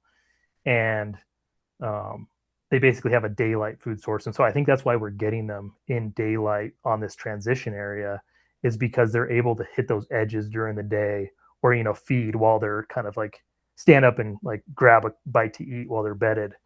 And so going through, like when I walk through the woods now, I'm like, you know, looking at every little species of forb and brush to figure out what the deer and elk are eating on. So I made this PowerPoint of like different mule deer habitat we have in Washington and some of like the primary browse species. And I think it'll be interesting for you and maybe the listeners to like look at that and go, oh shit, I've seen that before. And I've Hmm. also seen deer in that, you know, before, and maybe connect the dots of this is why they're there at that time frame. So You I think should it'll be work able now. to. Yeah, you should be able to. Sweet. There we go. I made pretty pictures and everything. Oh, Can you of guys? course you did. This is where the See? glasses come And out. it's a mule deer, so he knows the king of the woods. I love it. Thanks, Jake. Yeah, yeah, yeah. Love it. Love you, buddy. I just love you guys. So. I Okay. know. We appreciate you. So I wanted to start with lowland deer browsing, and we can kind of talk to, you know, we have migratory mule deer and we have resident mule deer. Some deer live low year round, and some deer make the gamble to go up high and, you know, chase that green wave to get like the highest protein, highest digestible nutrition that they can for most of the year. And so I think that's what probably those deer, obviously they're probably like wired that way. I bet you there's probably some correlation between a doe that was a resident deer, you know, giving birth to a fawn. They probably have a higher likelihood of staying a resident deer than being a migratory deer, and kind of vice versa. But the gamble is right. The lowland deer is gonna give up some security. He's gonna live closer to humans, and probably have to shift way earlier from the stuff that you see on the screen. Like we've all seen that, you know, for shed hunting, or, you know, in early spring in the lowlands, you know, wildflowers everywhere, and all that stuff you're seeing on the screen is like that kind of yellow Balsam. flower. That's Yeah. the balsam root, right? You have like vetches and lupins popping, and that's all super, like those are perennial forbs and legumes that have really high protein values when they're young and green, right? But Which ones are the vetch and the loop? Are uh, those the white and the purples? I'll have pictures of all of them so you guys Okay. can kind of refer back. And there's a number of like wildflowers. I think, do you see how I have on, you know, all these different species and then et cetera, et cetera, et cetera? Because the list goes on and on and on and on of those perennial forbs and legumes. Like any wildflower at any given time of the year can, not always, but can be palatable to a deer, right? And so if you tried to list all those flowers, and one, this food source isn't as valuable for us to know because we're not hunting in the springtime for deer. Like we're not hunting in this habitat scenario. But it plays into kind of a larger theme that I'll get to later. But um sorry, what was I talking about before we started talking about the balsam root? Oh, just the lowland forbs that we're getting into here. Yeah, so I mean, yeah, you have that. Oh, so the deer, the resident Hmm. versus the high migratory. So one's giving up security for relying on these for a short period and then having to switch to maybe woody browse or riparian zones, like places along a creek that are going to stay green throughout the year. And then a lot of them are the deer you see in a alfalfa pivot, like, you know, morning and evening down in the valley, right? I'm sure you That, don't know this answer correctly, Jacob, but at what point, like, why would any migratory deer? Is it just that internal urge to get back to their actual summer range? Like, why would they leave this? Let's just say, you know, Methow Valley general area, you have so many of those Mhm. units, like the Peregrine unit. Why would a migratory mule deer, when they hit this and it starts to spring and the spring starts to green up and it's beautiful down there and there's so many of these, why does that internal calling call them back to the high country and leave this stuff behind? It's that I don't think they're consciously making that decision. I think it's the built-in knowledge that there's going to be that green wave as the snow starts, because what you'll see also is as I go from lowland to mid-level to high country, a lot of these species are on that same list. But what's happening is Mm. as those snow fields pull away, Yeah, you're these getting ripen up later. spring like, yeah, you're getting spring like protein Green and high nutrition. palatability sources later into the year, right? Yeah, And in a heavy snow year, they can ride that train all the way through late August, right? Or yeah, even early September. And then if you catch a early September rain, then stuff starts popping again. You yeah. basically had the best nutrition year round. But And like the go ahead. valley floor at 2200 is starting to die off and brown by mid-July. The high country is still green. So they're literally trying to follow that transition Yep. as best timed as they can. And Yeah. but Zach and I have witnessed and seen bucks at that 7,000 foot elevation in June in the snow. Like as it like Yep. it wasn't there wasn't snow on the ground, but it was snowing on us as on a morning scout. If you look at seeing it through, we were scouting the 65 to 7,000 foot mark in late June, seeing bucks, and it was snowing on us, and they were already up there. So they had to have left behind this luscious valley floor stuff to go reach that. It's my only. It's like, oh my gosh, like they're so crazy. Like because if you're in the valley area or whatever, like I'm sure Idaho is all like it too, where that valley floor is lush until that late May. Those high country mule deer are probably already on their way up, leaving this luscious stuff behind. But like you said, they're gonna try to hit that at the peak time of June and July up in that high country when the snow is gone. Then the high country is full of this, and we've all seen that. Yeah. And so this kind of is deceiving because I don't know that it's a rule, but I think generally plants are most, if you look at what a deer selectively browses, because one of the things when I'm looking at like food plot stuff, you'll watch it. A lot of people plant like giant fields of soybeans for deer, and it's like super high protein when it's green, and then it produces pods that they can eat in late season. That's why it's such a good food plot um, crop, is because it's like a double duty. You know, they eat it all, they love it all summer long. They'll, if you plant too small of a plot of soybeans, the deer will eat it before it can get to a stage where it's able to reproduce leaves. And I Hmm. actually saw this in the food plots that I planted last summer that failed largely. There was one little section where some species called buckwheat, cowpeas, sun hemp, and sunflower actually came up. And they were basically like 4 or 5 inches tall. The deer found them at that stage where they weren't going to kill them, but by the time I came back to the property in September, every single stem of those plants, every new leaf that grew, they immediately nipped it off because that new growth, that youngest growth, is the most palatable for a deer. And Hmm. within a field, they'll actually, I don't know how they do it, but they select for the most highly nutritious leaves on a plant. They're not like an elk or a cow where they'll like look at a They just patch of break feed everything. and they just eat it. Grazers. Yeah. Right. They just like pick the best little, they're like picky little kids that want the best candy in the candy jar, right? They're like looking Only for want the that red best ones, shit. man. Yeah. Exactly. So they're more of So like a this forager versus a grazer. They forage for the what they highest browser, proteins for a browser versus yeah, a grazer, a where they're just grazer. gonna, like a cow, just like an elk, just gonna I'm gonna mow everything down. Correct. Yeah. And I think it comes back to their like stomach size and the bacteria that they can harbor in their guts.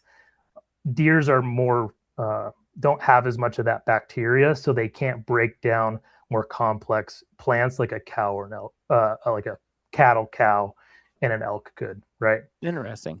So they're selective browsers, and so what? Even though you're seeing, oh, like the snow just burnt off, plants are pretty reactive to that. So they're basically from the time the snow's leaving, the only time a deer really eats a grass, and like wheat for me, wheat, triticale, which is a wheat cereal rye hybrid, rye, all of those food plot crops are a grass. The thing about those grasses for like a food plot is they're super palatable when they come up in the fall because they're super small. That same idea, right? They're little, super tender, high protein. They stay green longer than any other grass that you can like plant that's like a cool season grass. and then they pop really hard in the springtime. So the deer, when they're coming out of that winter stress period, can jump on that high protein and eat it. Same thing with the native grasses, and I have a slide just for Jeff on this. But those spring super small grasses, and then those forbs that are coming back, because a lot of them are perennials, right? Which means they have a root system that produces a flower and growth year after year for a number of years after it, right? Annuals only produce that root that's when that seed germinates and that root establishes in the ground, that it sends up whatever plant that is that species, right? It creates a seed, it drops the seeds, and then it dies. A perennial is not like that. It'll grow each year, drop seeds, and then that same root system will create, a plant the next year. So those perennials are popping, and they're hitting that green growth all the way up the mountain. So not to like hit it too much more, they're basically hitting that super high protein stuff all the way till they make it up high, and then they're able to access it longer than like the valley deer are. And it doesn't mean that the valley deer aren't getting good nutrition, because like an alfalfa pivot, alfalfa is one of the highest protein value legumes that there is. That's why they use it for animal feed, and its regrowth value is super high. So when a deer browses it, that little shoot off, there's another one that's coming back. So is a alfalfa too, like it is, so those ranchers and farmers that you see in the Madhow, is that a perennial? Does alfalfa perennial? go Yep. every year? It Yep. doesn't have to be replanted. It will eventually. So most perennials have a certain stand life, and there's actually a really interesting thing with alfalfa is it's autotoxic. So the alfalfa, when you plant an alfalfa stand, you typically can't plant into it, because established alfalfa with the crown, right, which is when you have a perennial, the crown is like that root, that root system. That's what it grows out of each year, right? Okay. That crown will kill young seedling alfalfa Of other species. Oh, of the same of species. itself. Yes. Oh, It's one of the only species I know that does that. But so if you plant an alfalfa stand and it comes up poorly, yeah. you basically have to accept that it's a shit alfalfa stand, or completely terminate it and plant a whole new field. But if you plant it well, then you'll get a stand for, I think, general guidance is 4 to 7 years, depending on how often you're cutting it. And it'll slowly degrade as it gets older, but that's just something interesting there. So I'll jump back into the PowerPoint here, and we'll get to alfalfa there. But sagebrush, everybody knows sagebrush, but it's basically, they can eat it year round, but it's not the highest value forage, and they basically save it for that late fall, winter, when it's above the snow and they can nip at it, right? I'm sure deer browse it, maybe early spring or whenever the palatability is high, but I don't think they're selecting for sagebrush over something else probably the rest of the year. Why weren't you a biologist, Jacob? I know. You missed your call. dude. They don't get paid very much. That's why. Yeah, this is where you need to be. So instead, you do this for free. Yeah, exactly. It's more fun when you don't do it for your job. Yeah. But I also added some text on these slides, so if someone wants to like look through and kind of like make notes or come back and like see the plants that I'm talking about. Obviously, everyone knows sagebrush. That's like an easy. That's a palette. But if you're listening on Spotify, watch it on YouTube. Jacob is putting together a beautiful presentation for you guys to take a look at. So please watch on YouTube. Yeah. So moving on, bitter brush. I'm sure you guys have seen this. Does it look familiar? So lowland areas. What's the is bitter brush what they call quote unquote buckbrush, Jacob? No, different. Okay. So bitter brush it looks similar to sagebrush. You'll often see it in the same regions. But again, it's one of those woody browse species that deer will kind of utilize in winter and then maybe early spring. It's their overwinter food source. Got it. That's why you see everyone like replanting bitterbrush and sagebrush down in the winter ranges after like a big burn or something like that. Yes. It's that true traditional winter range food source. Exactly. Does bitterbrush naturally get taller than sage? Will it reach? I think so. I'm not super sure, but here I think it looks quite a bit bigger. And to Zach's point, like when these fires rip through winter ranges, a lot of the times this goes away, and like cheatgrass or other native cool season grasses will take its place. And remember what I told you about cool season grasses is it doesn't provide any value except for when it's like brand new growth. And so Hmm. over winter, the deer can't access it. If there's kind of like that greener growth and some of that, senesced or browned out grass from the previous growth, elk can use that. And you'll often see elk in those big, grass fields. But for a deer, it's like practically useless in the wintertime. So So, and when you're that's when because that's due to what the ability of the elk's gut is able to suck out of that cheatgrass or firegrass. The elk's basically gut can process it. Mule deer's gut will not be able to break down the nutrition of it. correct. Yep. Okay. So basically, when you're talking about winter habitat degradation, it's this being replaced with grasses, which isn't Hmm. as impactful for elk, but for deer, it's like one of the driving factors of mule deer decline in the West. So Got it. yeah, so bitter brush, if you've seen that around, Yep. make note of it. Where do you guys? You don't name the location, but where does this remind you of a species that we've hunted together in the same spot? What's the question again? Bears, What? dude. Yeah, bear. Yeah, there you go. So Yeah. there's a bear spot we've all hunted together where this is like all over the place, right? Mhm. Yep. And this is choke And cherries in the spring. This is when they're budding, or late or early summer ish, I when the think bud. they can utilize it. Any new growth that pops on it, they can utilize it. But are they going to select for choke cherry in midsummer when they can have a alpine meadow full of those forbs we were talking about, right? Yeah. So And do this we is the see this is many? the go Go ahead. ahead. Oh, okay.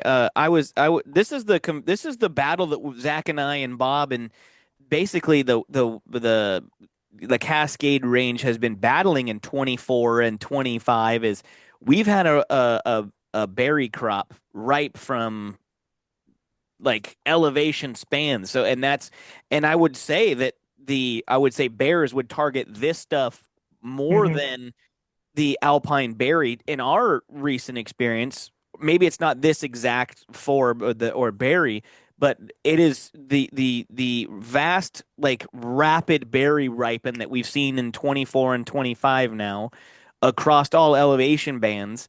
There has been a lack of bears in the alpine, which I'm assuming is just due to the vast availability of more berries and food sources down lower is my only observance that I could. I think it's that, and I think it's because of where these berries tend to grow. There's so much More. more ability for them to be hidden and not Yeah. Mm-hmm. expose themselves. And like chokecherry in particular, we Yeah. know it grows down along creek bottoms Yes. where it's super thick, it's cooler, and there's shade, there's water. It has everything right there that they need, and they don't have to climb a mountain to get it, you know. Yeah. Yeah. Do you think, Jacob, does your gut to you and Zach, does your gut tell you that the bear is consciously aware that he is in the open? I think all animals are kind of aware of their Hmm. exposure to some degree. Yeah. But I also like there's probably other drivers of why the bears are utilizing a choke cherry over a huckleberry or a blueberry at certain times of the year. And if that berry crop up high has, I know you've seen it where the berry crop is coming in up high, but also the choke cherries are coming at the same time. Yep. It seems like from your observation that they're selecting for the choke cherry earlier. But I've And it also think may not be just the choke cherry to my point. It may be just be the abundance. And to Mhm, Zach's point, which I didn't really maybe correlate it to, is that they are closer to shelter, they're closer to water, they have more availability of and different types of food sources down low. Where if they mhm, go up high, they are exposing themselves. There is only one berry source up there. There is no cover up there. And yes, you're going to find water basically in most of those alpine meadows that do have berries, but yeah, you're checking more boxes if they stay down low in creek bottoms with the cover, with the food, with the water, with the more food availability because next to choke cherries is also Saskatoons. It's also the snowberries. It's also there's Service all berries. sorts of service Yeah. berries. Yeah, Yeah. thimbleberries. There's all sorts of different types of berries down low, closer to the creeks. Where if you are up to 6,500 feet, you're getting one berry and that's it. Yep. But Yep. when those things are on, I would imagine that those do it. That would be interesting. What is the caloric difference of like these lower berries versus those high alpine blues and huckles? I would imagine they're sweeter. So I know they're sweeter. So does that mean that they have a more caloric? They have a higher sugar content Sugar to them. content. Yeah, Yeah. that's what I would connect to So that. more calories. And if you in the area we've hunted, when you look at these choke cherry, service berry, Saskatoons, all those berries, it looks like a bear can just absolutely make a living on these things. Because Yes. one, they're Yes. bigger than blueberries and huckleberries, but Yep. two, the abundance of them, like on a branch, they can just basically wrap their mouth around the little Yeah. cluster of berries, and instead of working a huckleberry bush with their tongue. In certain areas, it's super productive, and maybe there's not as much of this. Like I think in the more central Cascade ranges, these riparian kind of drier land berries aren't as abundant. But where you get kind of that dry land valley kind of situation where these are super abundant, that's the bears can make a living on it. So, Yeah. but yeah. So and Okay. then as far as deer use, during August, I don't think we've seen many deer at all eating on a choke cherry, right? There's No. that brush is probably, what any type of woody browse can usually be eaten later in the season and over winter. So I'd imagine they're hitting new growth when they're kind of transitioning through these zones, and then utilizing it as woody browse in like the late season. So here's serviceberry, pretty similar. Another Yep. woody browse species. I'm sure, again, when you see this, you're thinking kind of lowland, riparian areas. It's just that Yeah, kind of we've definitely brush. seen deer eating those leaves. Like, Yeah. Yes, I yes. believe I'm 99% sure that's a Saskatoon. That's a Service yeah, June yep, or Saskatoon. You're right. You're right. You're yep. right. That's yep. I actually got some serviceberry Saskatoon variety. So it's a variety of Hmm. serviceberry. Now that you said that, because I actually Okay. have that variety that I'm going to try to plant on Dave and Lisa's. Yeah. And One this for cover and two for feed. So this one, like what Zach is saying, we have 1,000,000% seen mule deer eating these. Yep. yes. That brush, that we've seen them in there like velvety chasing bucks, and you look Mm-hmm. up on the hill and there's two does eating underneath this bush here. Hmm. Pulling For leaves sure. off of them, right? Yeah, Yep. and I Yeah. do believe it's a June berry, so I think it does start ripening in late June and moves into like the July. And then in 2022, when we had the glorious berry year, this was their primary food source. The Saskatoon was crazy August 1, and this is what they were feeding on. Like Janie's Mm-hmm. bear, that she ended up shooting that thing over there, and then the bear that I shot the weekend after was on these berries, was on Hmm. Mm-hmm. Saskatoons on bottoms in the creeks, and as they were moving up the walls as it ripened. But this was the primary food source of 2022, and it was a gangbusters year for them. And do you see how you're like connecting, like if someone didn't know this, right, and they're just like looking for a place to hunt bears, instead of going out and, just trying to like find a random place on the map where you think you can see a bear and Hmm. like maybe the train that'll hold them. If you walk a valley bottom and you're like, oh shit, there's Saskatoon serviceberry everywhere, and Yeah. it's a late maturity year where the snow held on a little longer, and you're not going to get berries till August 1st or August 15th or whatever. Yep. Yep. They can now make that connection and go, oh, this is maybe someplace I can spend a little more time. And I like the number of lowland bears you guys have transitioned to hunting versus purely high country bears has Yeah. kind of shifted it in the most recent years, hasn't it? Oh, Hmm. 100%. Yeah, I would say we've now like rapidly caught up. Zach killed lowland bear in 24. That was 24. Yep. And then Janie killed one 24. I killed my bear lowland 23 and 22, one in the high country in 23. Bob killed his with Omar Lowland, on that yep. weekend. Yep. Lowland, and then Bob killed his on the weekend of right after Jane. Hmm. Lowland. So yeah, and we've seen lots of bears and lowland stuff too. And I think that it's just because we've become more aware of this type of stuff here, where you start to do the scout trips in mid July, and you start to see that, okay, what berries are ripe, what elevation is it ripe, and then we start from there. That's kind of our kickoff point in August 1, and now it's moving back to August 15.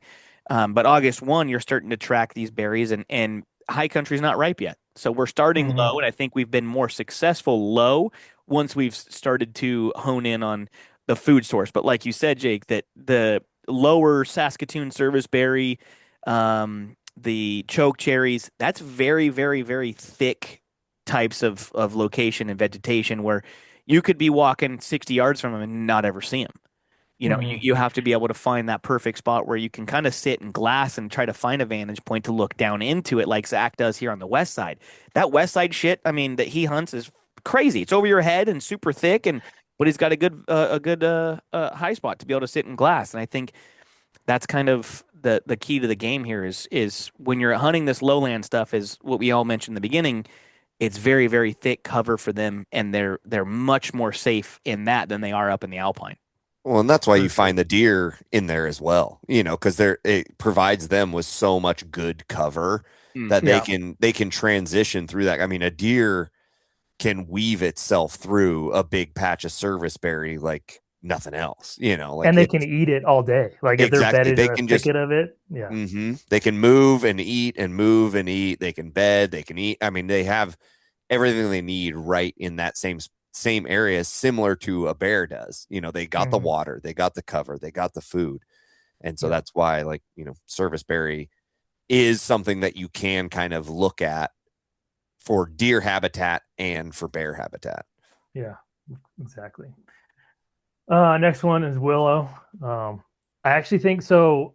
A lot of these species, I have them on lowland, but they can make it mid mountain and Mm-hmm. probably even like low high country, depending on like the habitat you're in. So it's not like a fast rule that these are in these locations only, but I tried to kind of group them in a way that you would more generally see them. So for the willows, I was actually thinking back to 21 in an area we were hunting bears that wasn't.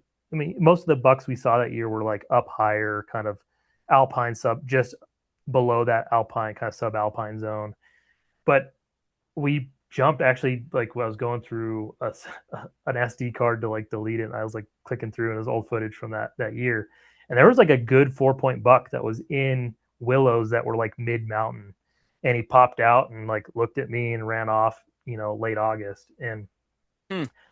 basically like anywhere you find a moose, these can kind of range from green to kind of a yellowy color, but it's one of those things where they can nip the small leaves throughout the year, but then also come back and hit the buds and just eat the like the woody stems later into the year. So it's one of those kind of year-round food sources. Will they select for it over something else in the middle of the year? Probably not, but maybe if they're bedding in a thicket of something like this, or red osier dogwood, which I have on the next slide, they can kind of nip at it while they're bedded in that cover. So yeah, this is kind of more of a late season. You'll find it.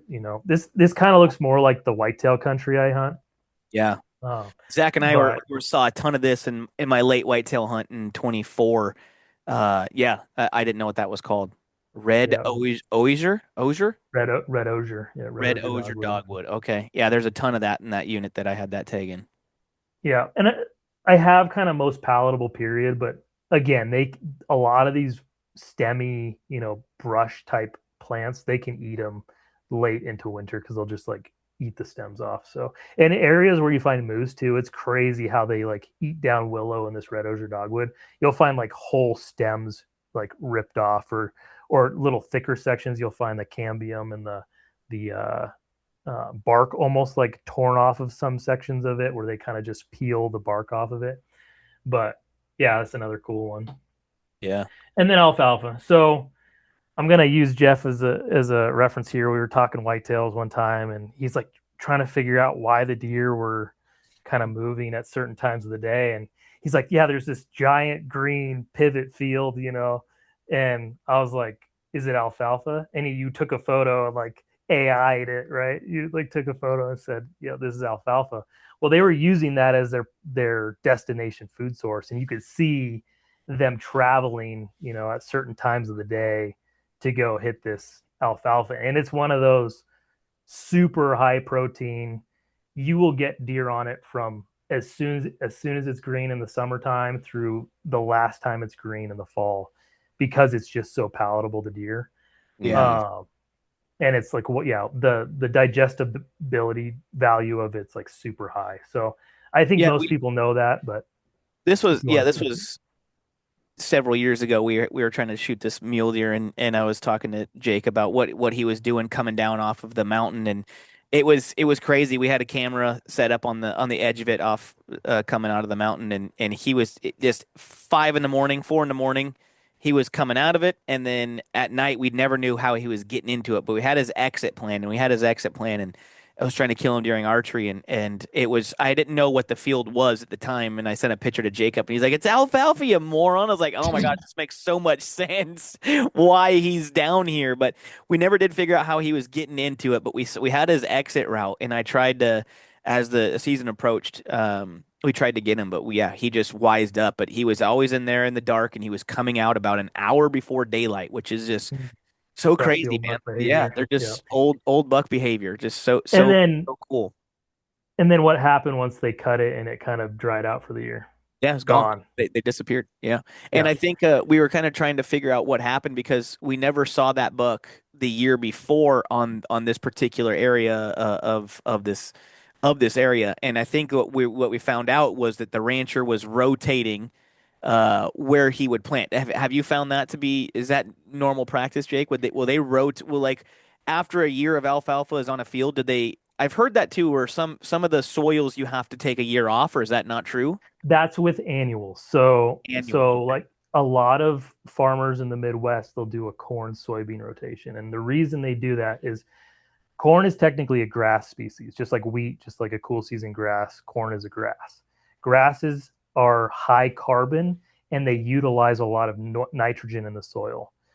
Available nitrogen is so nitrogen in the air, right? Hmm. This alfalfa and other legume species, peas, clovers, anything that has like a trifoliate leaf or like a vetch, they're a legume. And what that means is they fix nitrogen into the soil.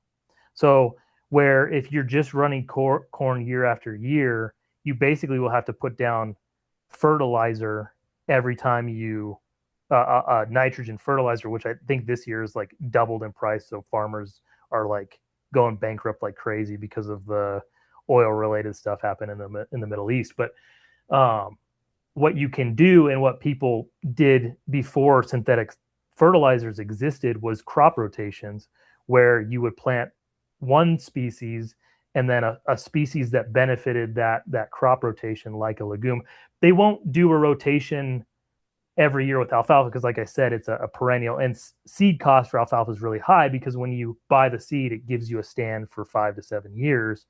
Whereas if you're planting an annual, that's only giving you a crop that one year. So a soybean is a legume. People will do corn and then they do soybeans. The soybeans fix the nitrogen into the soil that feeds the corn the following year. There's a soil science is probably one of the things I nerded out most on. My wife will like roll her eyes when I'm watching like super dry freaking soil seminars where there's like guys talking about how you can maximize diversity and soil health benefits. And I'm trying to implement this on the They got property a of Bill Nye episode for that or what? I'm sure they do. It's a rabbit hole, but and it's if you're interested in it, it's really cool. But what I'm kind of for the how this relates to the food plots is there's no such thing as a monocrop in nature, right? There's not a species of plants that exists only that species in. There may be something that breaks this rule, but as far as I know, that doesn't exist. So when you plant something like this, what you're signaling for a lot of the times is weed pressure.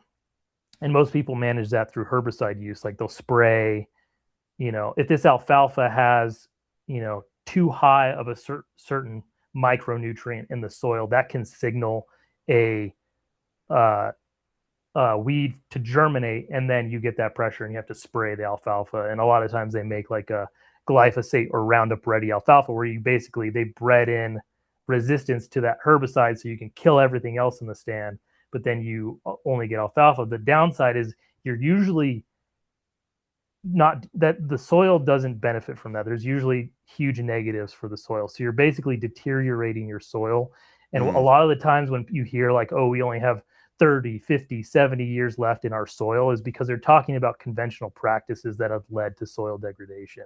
And mm-hmm, so when I'm planting a food plot, I'm always planting a blend if I can, which is maximizing the diverse species in that food plot. And what that's doing is, one, it's benefiting the soil, it's suppressing weeds. Those plants are feeding each other. So in the microbiology of the soil, if you have multiple species, their interaction with the microbes in the soil create nutrient exchange through the different plants. And so if you have like a grass, a legume, a brassica, another broadleaf, you can basically have a field that you don't have to fertilize as much or even at all, and the soil will benefit because of that. So you're basically like setting yourself up long term, and then on top of that, you're giving deer feed. So like if I have wheat, clover, radish, and let me think of another one. Um, some other like forb, right? If I have those all in there, they're typically, like the plants we talked about, are palatable at different times of the year.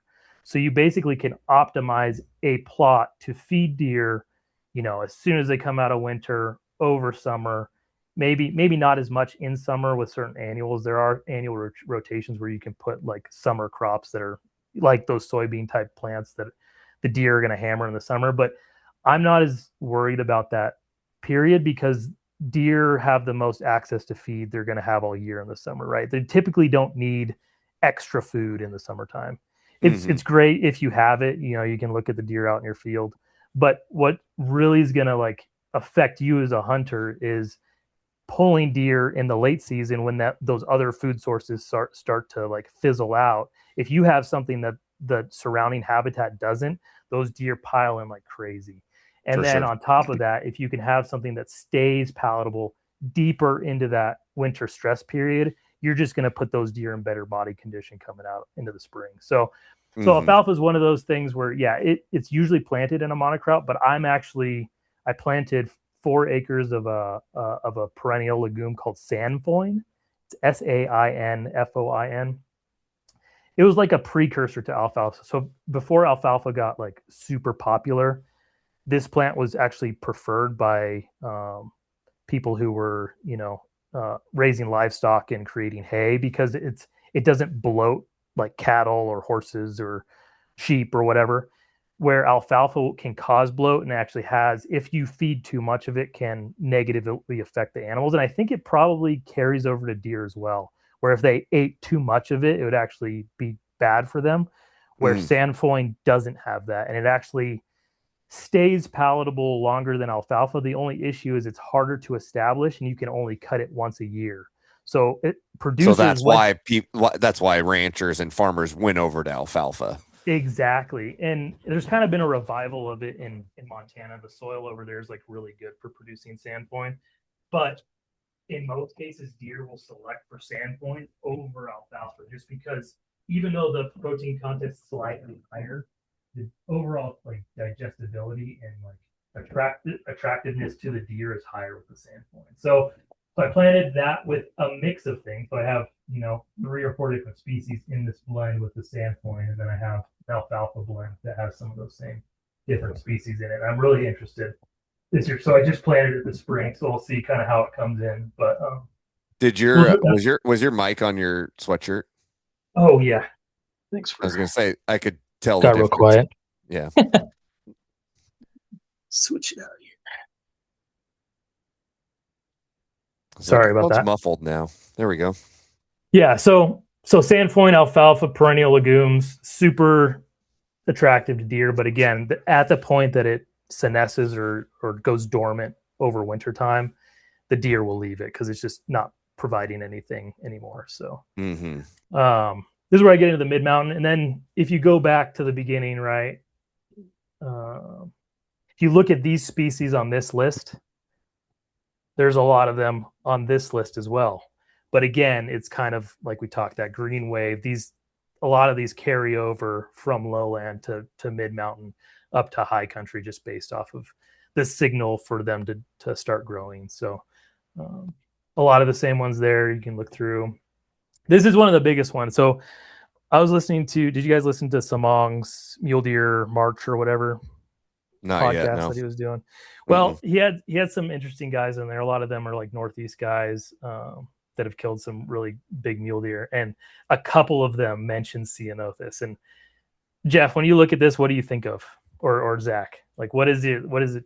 Your That's the mind go to? buckbrush. That's buckbrush. That's the Yeah. yeah. And deer are in it heavy in late season, right? If you find this like middle of the rut, you're probably gonna find some does or bucks. You know, just That, I living mean, in it every right now. time I've seen that, like we all know where that's at, and I can point to a very specific place where this is at, where it's burns and Mhm. there's mule deer all over in the burns. Like, I've killed a lot of bucks in a baseball throwing distance of this shrub.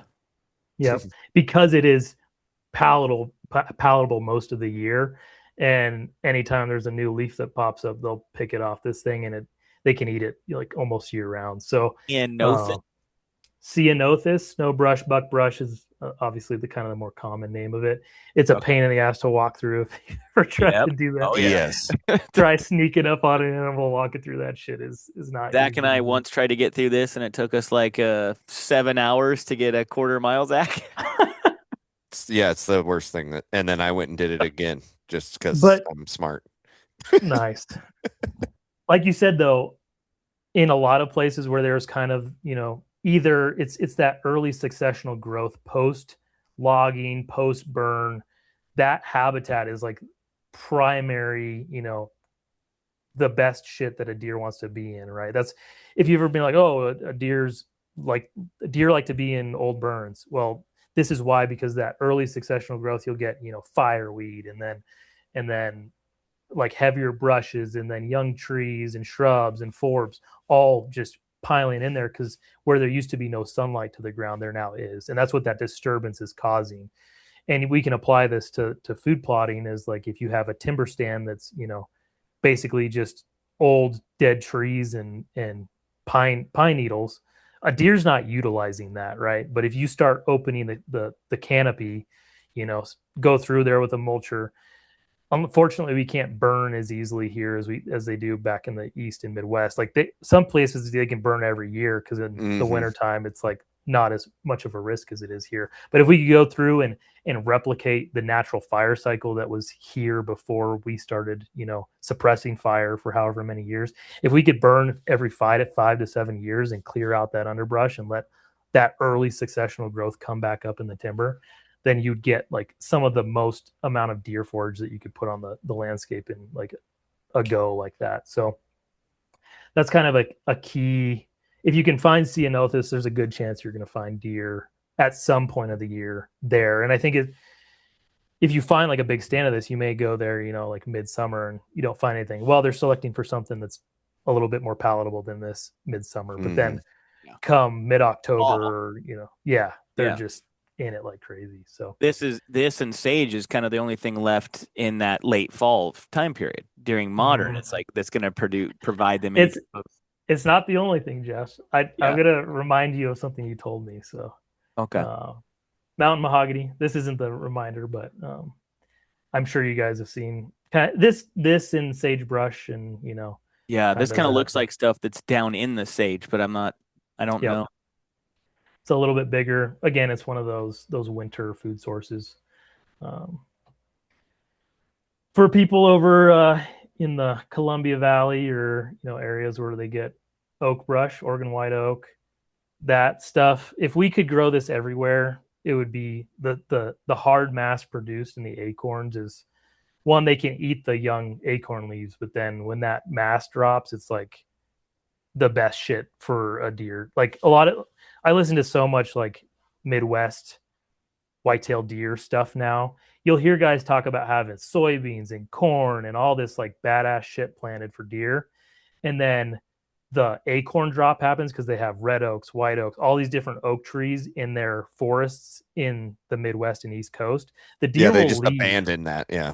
Yeah, they abandon all of the food plots and just hang out in the timber eating acorns for however long that crop is available. And like in the really bumper crop years, it's like almost no deer will come out in their food plots. They'll just be in the timber eating acorns. So if you have access, there's like, you know, the some parts of the east slope of the Cascades, there's this.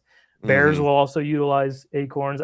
I've seen some really jiggly fat bears down in the acorns before, and I thought they would be like super tasty, but I've never killed one. So That's um, what a lot of that chunk of BLM that I was hunting down in Southern Oregon was mhm. a lot of oak, and there was a bunch of acorns on the ground, and the trail cam photos that he had of some bears were just that, like you said, like that jiggly fat, like Yeah, just massive bears. yeah, yeah.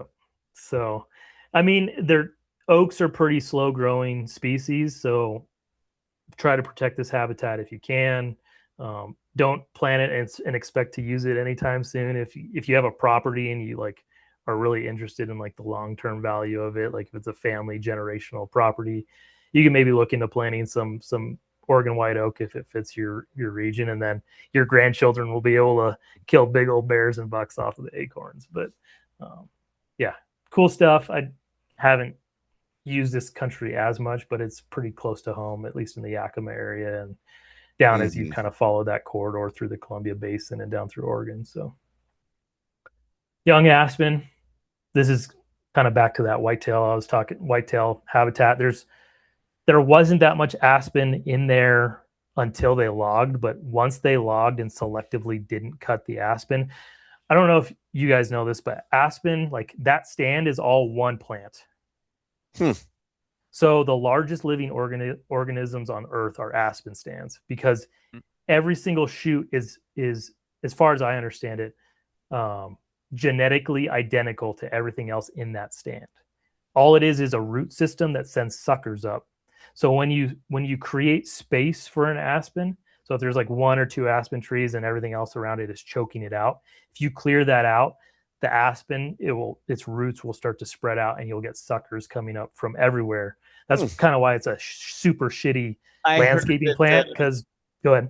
the Fish Lake Aspen Grove was the second largest living thing on the earth, other only Mm-hmm. behind the Great Barrier Reef. Okay, maybe that's. But is the Great Barrier Reef one organism? I don't think it is. It's like a bunch of different things. Where that Fish Lake aspen stand is like one Yeah, thing. yeah. Yeah, it's genetically identical.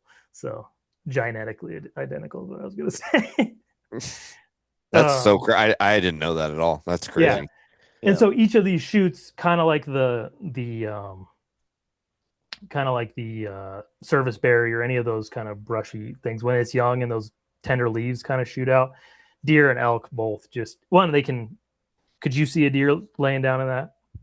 I Hmm. certainly couldn't until it stood up. And Yeah, you're right, Jake. It says the Great Barrier Reef is not living organism, unlike the Fish Lake Aspen Grove, which is one living organism. yep, crazy, huh?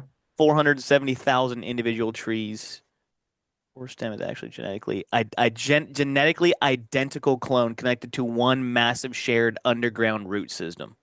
That's Yep. an alien. That's an alien. But anywhere you find. I mean, I'm sure the habitat in there was crazy. The amount of elk sign and shit and everything in that aspen stand was probably This crazy. is So, kind of worded funny. It says genetic identity. Genetic identity. Every trunk in the 160,000 acre grove has the exact same DNA as the originated from the single seed thousands of years ago. yep. Exact same genetic DNA. Interesting. So what they did in that area, I hunt whitetails, like they selectively removed the pressure holding the aspen stands back, right? Because over time, the conifers, the Doug fir, the larches, the lodgepole pine, the ponderosa pine, whatever's up there, took over and made it so the aspens weren't spreading out. They cleared that space, and the aspens basically within 2 years, it went from looking like a clear cut to that picture.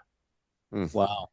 So now there's cover, there's feed, there's year-long feed. The overwinter, like they had a super mild winter, so the deer were probably just in there like crazy, keeping their bellies full and getting fat for this next spring. So if it can stay wet longer, hopefully we'll see some big old deer in there. But yeah, aspen's super important. We don't have as much of it in Washington as I think we could, but yeah, super awesome species. So Jeff, this is the one for you. I remember you said those. I always shoot bucks in the brown grass. Why are always in the brown grass? Yep. Well, they're not eating the brown grass. Remember what I said about grasses, right? If you look at both of those pictures, what do you see within the brown grass? There's some green stuff in there. Yeah. So that grass greens up in the springtime. It becomes unpalatable super fast. I think it's a compound called lignin is in the grass that makes it so the deer can't process it. Right. It grows tall. It's brown. They're not touching it. You get that first September rain, right? Boom. It cools off a little bit. That cool season grass. It's a perennial also. So from that bunch, it's a bunch grass. So from that bunch of root system, it starts sending out those super tender young green grasses. Well, while all those other legumes are kind of drying out and becoming less palatable, this green grass is popping super hard, and they can sit in a field in late evening and into the nighttime and just pluck every little super high protein piece of grass up. And I think that's typically why you see deer being killed. I had to look up pictures of Washington mule deer being killed because I was looking for bunch grasses and none of it was like showing me what I wanted. Yeah. But this resonates, doesn't it? You're is that 17 or 18 buck in the snow and in our Yep. I guess it's 3 Point Ridge. No one knows where it's at. That is that grass. That's that native bunch grass. And every time I'm in there, I don't recall. I guess I could go back and look at pictures, but there's not a lot of green in the bunch I bet grass you there is just knee high, and it just doesn't seem like it provides them anything. But what also is in there is that buckbrush, very heavy. Just down off the slopes is where the buckbrush really explodes, and there's just this native bunch grass everywhere. So the native bunch grass doesn't provide them anything until a rain, and then that's when it kind of greens up a little bit, and they'll just forage on it. Do they eat it just to keep their bellies full, or will they not touch no, it? it's high value. Like I said, the wheat, the triticale, the rye. When I plant that in the fall, it's like one of the most preferred food sources. And those annual grasses that I plant I think they can, the cereal rye can germinate down to 34 degrees and grow above like 38 or 40 degrees. So when everything else is browning out and not palatable, it will continue to provide nutrition throughout the year. This isn't that. This is a native perennial grass, but the same idea is, even though you can just see the brown on top, unless you go look at it, you're not going to see those little green shoots coming up from the base. But go ahead. I think this is where people get the wrong idea that like, oh, mule deer are always in the cheatgrass. They're always looking for cheatgrass because like you can see them in it, but what they're really actually eating while they're in that cheatgrass isn't the brown shit that you can see up above. They're getting to the base of it, basically, where those fresh green shoots are only, a few inches tall, but they're standing in foot tall cheatgrass. So people have like, they're in the right spot. Like they're looking at the cheatgrass, but they're not thinking of it as what is this deer eating within the cheatgrass. It's just like, oh, I know cheatgrass, mule deer. Yes, they correlate. And eventually, like, it's going to go a little dormant. The snow's going to cover it. They can't access it anymore, right? That's when they'll transition almost exclusively to that woody browse. But for the hunting season, I think is one of the most, when you look it up, you don't find it, but I think observably as a hunter, we've all noticed this, right? And it was funny that I remember Jeff saying like they're always in that brown stuff. And the buck that he talked about that I killed on 3 Point Ridge wasn't in buckbrush. He was in like a pure stand of brown grass. Yeah. And if I went back and like looked at what I was, we had, a couple of snows leading up to that hunt. So there's obviously some moisture in the soil. It was a south facing exposure. So it got just enough moisture and just enough heat that green grass started poking up again. And that's a life cycle of a cool season grass, right? It starts growing in the fall once you get that moisture, and it starts to like get started, goes dormant over the winter, and then pops really hard in the springtime, and then starts to brown out over the summer. So, um, yeah, I hope that's helpful for some people. But It is, and I'm trying to dig up some pictures here of my own to kind of just like correlate with the what mule deer are in. Um, and you can kind of see it too. So this isn't exclusive to grasses. The picture I have underneath the text here, you can Mm-hmm. see the forb. A lot of perennial forbs will do the same thing. They'll grow, but they'll get started in the fall. So if you get enough moisture, like early in September, deer can stay in the high country if they have access to all those little green. is this taking you over, Jacob, on accident? Yeah, that's fine. Yeah. Go ahead. Yeah. Oh, okay, it is. Uh, I can't really see what you got. You guys can see this photo. Mm-hmm. Mm-hmm. So you have over here, you have the fireweed. That's the pink Mm-hmm. tops. You have the fireweed. And then back behind it, I can't really tell what that shrub is there. Looks like willow, I It, think, it or does look like Mm-hmm. willow, and there is Yep. a lot of moose in there. But Mm-hmm. then you can't really see the brown stuff isn't quite there yet, so you don't know if that's the bunch grass. But yeah, you have the fireweed for sure, and then a ton of willow and other native species around. Let's see what else we got. There's some bunch grass. This is Mm-hmm. September, so it's still green, There's but that's going to be there's the also bunch some grass. forbs mixed in there too. If you Mm-hmm. looked at it, you see a lot of grass, but also in there there's a lot of broadleaf perennial forbs that are also in there. So you see that bunch grass off to the right in the shade. Yeah, Here. that's Yeah. a bunch grass. But then certain areas you'll see the forbs popping, and a lot of the times in that late season, like that picture that I had up before you switched, you'll get that little regrowth kind of happening. So. And I don't know if this is bunch grass, but this is like that swampy, like just clear, Mhm. or like we didn't really see a bunch of deer in this, but Mhm. that's kind of what that forb is. Yep. Bob's, I don't think really shows. I mean, this is where this Yeah, Bob that's died pretty in his bed. dry, right? Yeah, Yeah. very very dry. There was some other. Do you have any of the like mid October? Because usually in high buck, you may have not picked up enough moisture to like really get that cool season grass going again. But I gotta find the folder, but I know that there is. Bobby killed a buck on 3 Point Ridge the same year you did, maybe just after. mm-hmm. The I think. character buck. No, not character. That was 19. This is a Um, 3 point back yeah. forks, right? Yep, Mm-hmm. exactly. Yep. Oh yeah, And there's a ton of photos of what was going on then in those pictures. I just got to find them here. You got to give me a second. Um, Okay, I'll keep yeah, going you while can keep you. talking. I'll try to find it. So yeah, again, you'll see carryover of the fireweed, the lupin, the vetch, the clovers. Again, following that green wave, you're hitting all that stuff on the top. Again, this is less important unless you're trying to scout deer, and it might be just interesting to go, if you're hiking through a mountain meadow, look to see what's nipped off and what isn't. You can kind of keep note of that. But yeah. um, Mm-hmm. I went Or if more you in. or if you're lucky enough to draw like an early season Colorado tag or do some, if you're an early archery guy and you're going to get up into the Alpine and be up there early September. Hmm, Yeah, yeah, exactly. Sorry, I had something weird happen with this. Can you guys? Oh, we're looking at the picture now. yeah. Can you see that Jeff now? Jeff took over again. I hijacked again. But here, Jake, you got this Buck one. rut. That's the buckbrush, right? Isn't that the Mm-hmm. snow Yep. brush? See enough. This.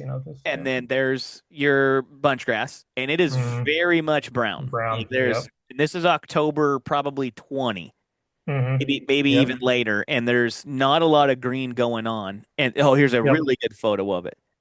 Yep. I mean, maybe It's some interesting. green here. You got a couple pieces of green. Yeah, it's probably not enough to get it going. And I think those photos I shared of the dead deer show what it will look like when the deer are eating on it.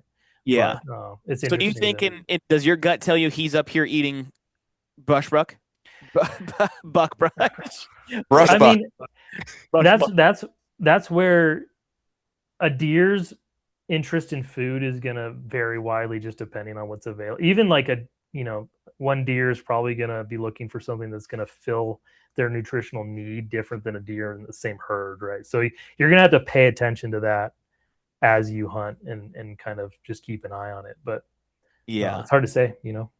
Yeah, and see if we zoom in here. This is what I was kind of referring to when Jacob and I were talking about, like, man, I always just see him in this bunch grass, and it just seems so like characteristic to mule deer is they Hmm. love this type of area. And this is our like my very first, I would say, like mule deer spot where I was like, man, Hmm.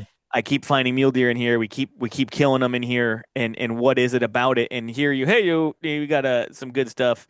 I Um, think it's less about they're there because of the bunch grass, and the bunch grass is there because of other factors. Yeah. yeah, for Like sure. we attribute it to like, oh, deer are always where this like brown grass is, but really I think you're looking at it the wrong way if you're thinking that, because they're not actually there for that grass. Like that's not why the deer are there. The Yeah, They grass is could just be. there. Yeah, They it could could be. be, It's but just like when it's dependent. dead Yeah. like that, they're Yeah. probably not. That's probably Probably not. not what drew them to that area. To that particular instance, I'd but agree. Yeah. it's gotta be correlated with something about with this grass also brings other aspects of an environment that they like. Yes, Zach, you're Hmm. probably right that they're not here to eat this bunch grass. No, but whatever it is, where this bunch grass does naturally occur, for whatever reason, mule It deer. also it's occurring alongside something else that the deer Yes, like, and yes, And that's what I'm getting at as well. yeah, it could be that exposure, that pitch of that hillside didn't get enough moisture or did or whatever else, right? But for whatever reason, that bunch grass hasn't started to regenerate, or that subspecies, because bunch grass is a general term. There's probably a huge number of different native bunch grasses, right? Some may start to regenerate in the fall, like the picture here. Let me share my yeah. screen again. Because it was Jacob. To your best of your memory, do you know if this was prior to or after you killed? I think it was after I killed, but So it that, could have been, it could be a different species on the hillside I saw. It could have been, it yeah, was a yeah. different pitch, so But it my wasn't as my point dry. being Yeah. here, though, that there was just a very recent snow which should have greened some Yeah. of this up, right? Yeah. But if it was a different species, then maybe not, right? That might be a different species of bunch grass that didn't. But again, if you look at this photo, right, there's Yeah, clearly some green growth coming up, and they were killed basically probably in that field, right? Where there isn't a whole lot of other feed. So totally. is it a hard, fast rule if you see brown grass? No. Is if there's small, tender regrowth, is there a likelihood if you go look at it, right? If you can go hike over there and look and see if there's green growth and you see little bits of it nipped off, then you could associate that with, there's fresh sign. Instead of going, oh, there's fresh poop here, there's deer here, you can then equate it to, oh, they're feeding on this. Well, maybe there's more of this on the other side of the mountain, and I'll have a better chance of killing it, during the day in the north face or the east west face, whatever, where they get a little there, you're a little closer to that bedding area than the southern exposure you found this feed on, right? So Hmm.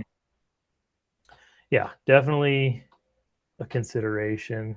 Here's a fireweed. We've talked about a lot about Yep, this. that was in one of those photos that I posted. I Yeah. posted. And again, that early successional growth, it's super common, like within a year or two of a burn, depending on its severity. This is cow parsnip. I'm going to just jump through these because we've been talking for quite a bit. These are vetches. So anytime you see kind of a stem with a number of small leaves coming off of it, it's usually related to a legume or vetch family. Not all of these are super palatable, but some are super highly attractive. Alpine sedges. I'm sure you guys have seen this, like way up high, I early don't early actually type recall hunts. that one. No. Oh, really? Yeah. It looks pretty similar to a grass, but it's usually where there's a little bit more like settling water, maybe right along a creek.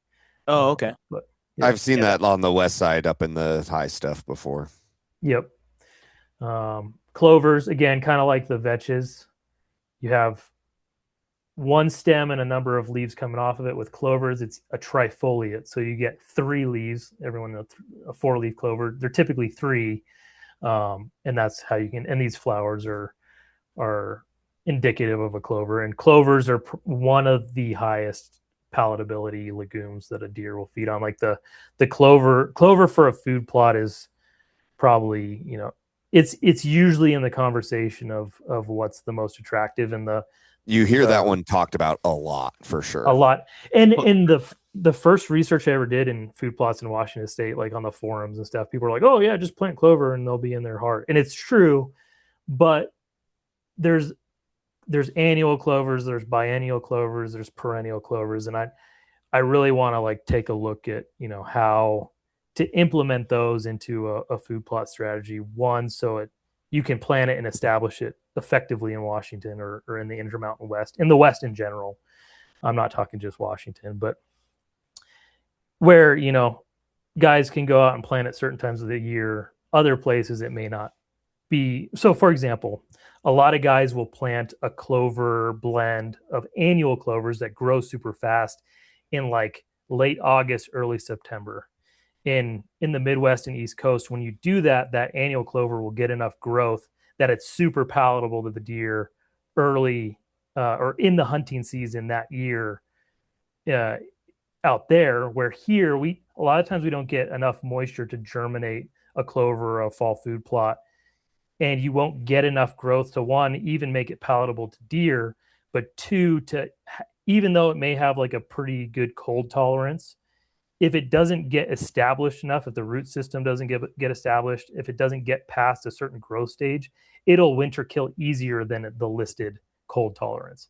So I planted a lot of actually annual clovers last year in the blend that I planted, but very few clover plants when I went through and walked the fields overwintered and had enough growth that it made sense to plant an annual clover. On the other hand, a red clover is a biennial. So when you plant it in the spring, when there's going to be really good moisture here, it'll establish. It goes dormant over the summer period when it gets real hot. Sometimes if it doesn't get too hot, it'll stay green.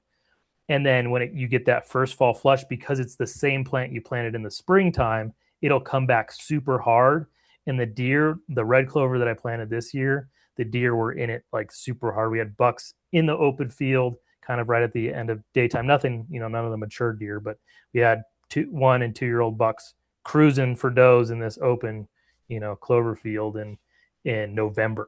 Right, it Hmm. was palatable, and they were still feeding on it into November. So it's a super important one, at least for the carryover. But and then the last is huckleberries, and it's actually kind of funny if you look in the upper left part of the photo, you can see Oh, where that's where been nipped something off. Yeah. browsed. Yep. So a lot of people probably don't think of huckleberry this way, but it's one of those woody browse species that's probably pretty palatable at certain times of the year. So that's pretty much the breakdown of the species that I threw all this together today because I thought it'd be kind of an interesting rabbit hole to dive into with you guys. But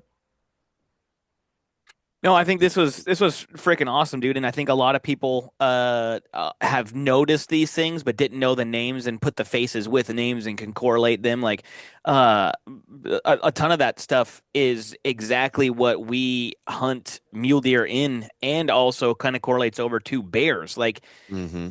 they're very palatable to both, and I think you can kind of find both species at the same time, like Jacob, our infamous Labor Day trip of 2017, you shoot your biggest bear at that time, and then I that very next day go shoot my very biggest buck, and same elevation band, pretty much parallel on the mountain. Glass them at the same exact time. We're watching them at the same exact time.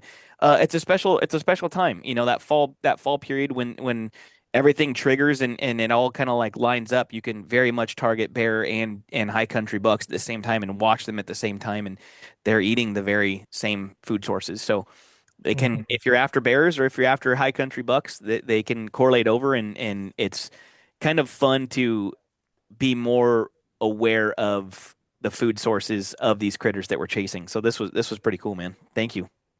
Yeah, no problem. I think it carries over. Like I never knew the different types of trees until I started doing this habitat stuff. Now I can identify most of the conifers that grow here, and it's like, oh, this has this response, and these are better for long-term stand viability and timber. I'm by no means a timber expert, but just being able to see that, and then even where I hunt whitetails, we've noticed that they like to put scrapes on cedar trees, which is completely different than what they do in the lowland over at Dave and Lisa's property, right?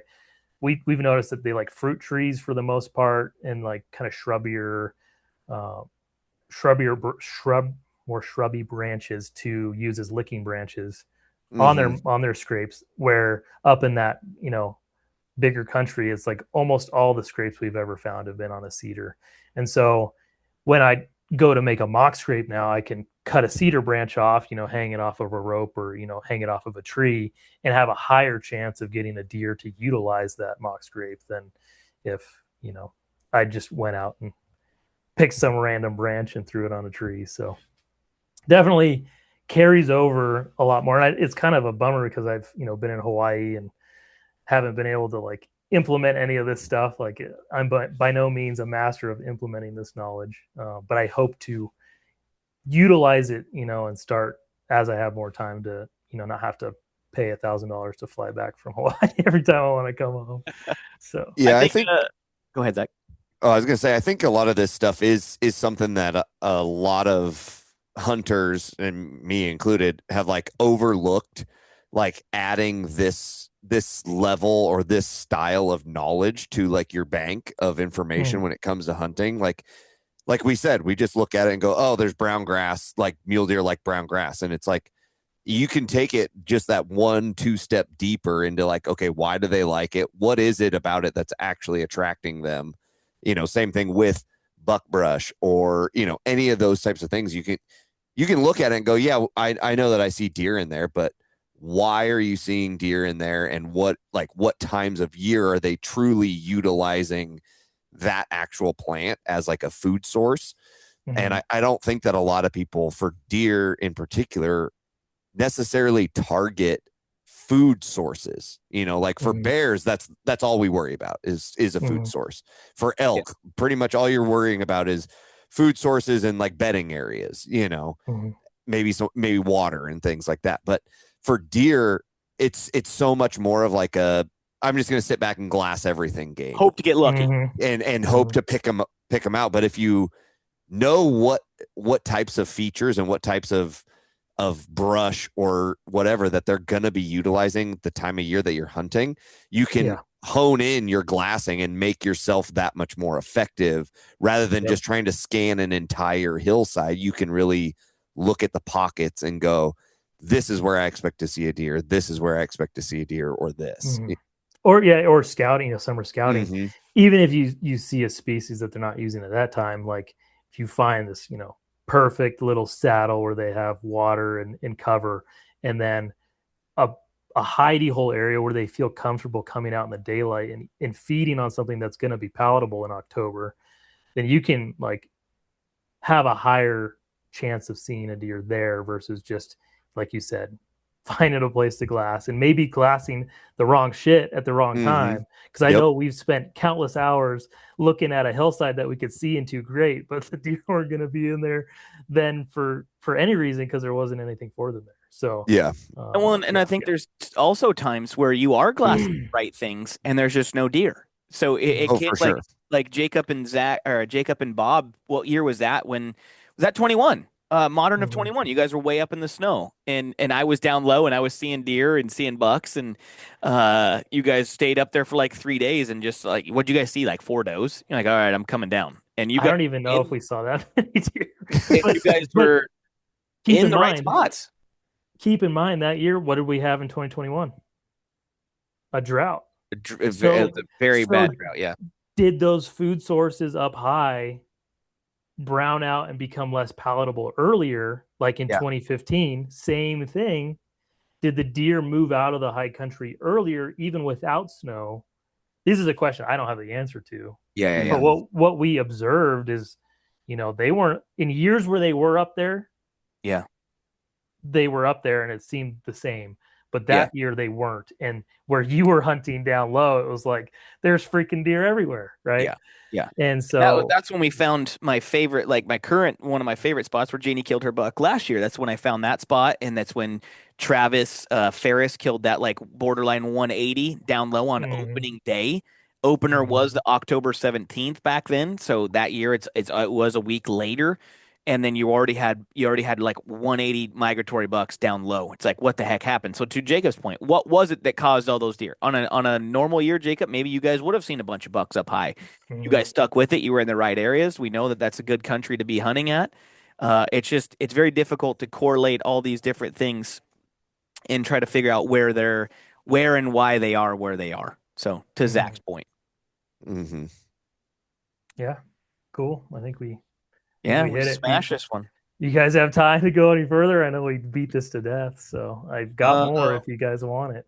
I think we just bookmark it and do another one. We're on the 2 hour mark. Yeah. Okay.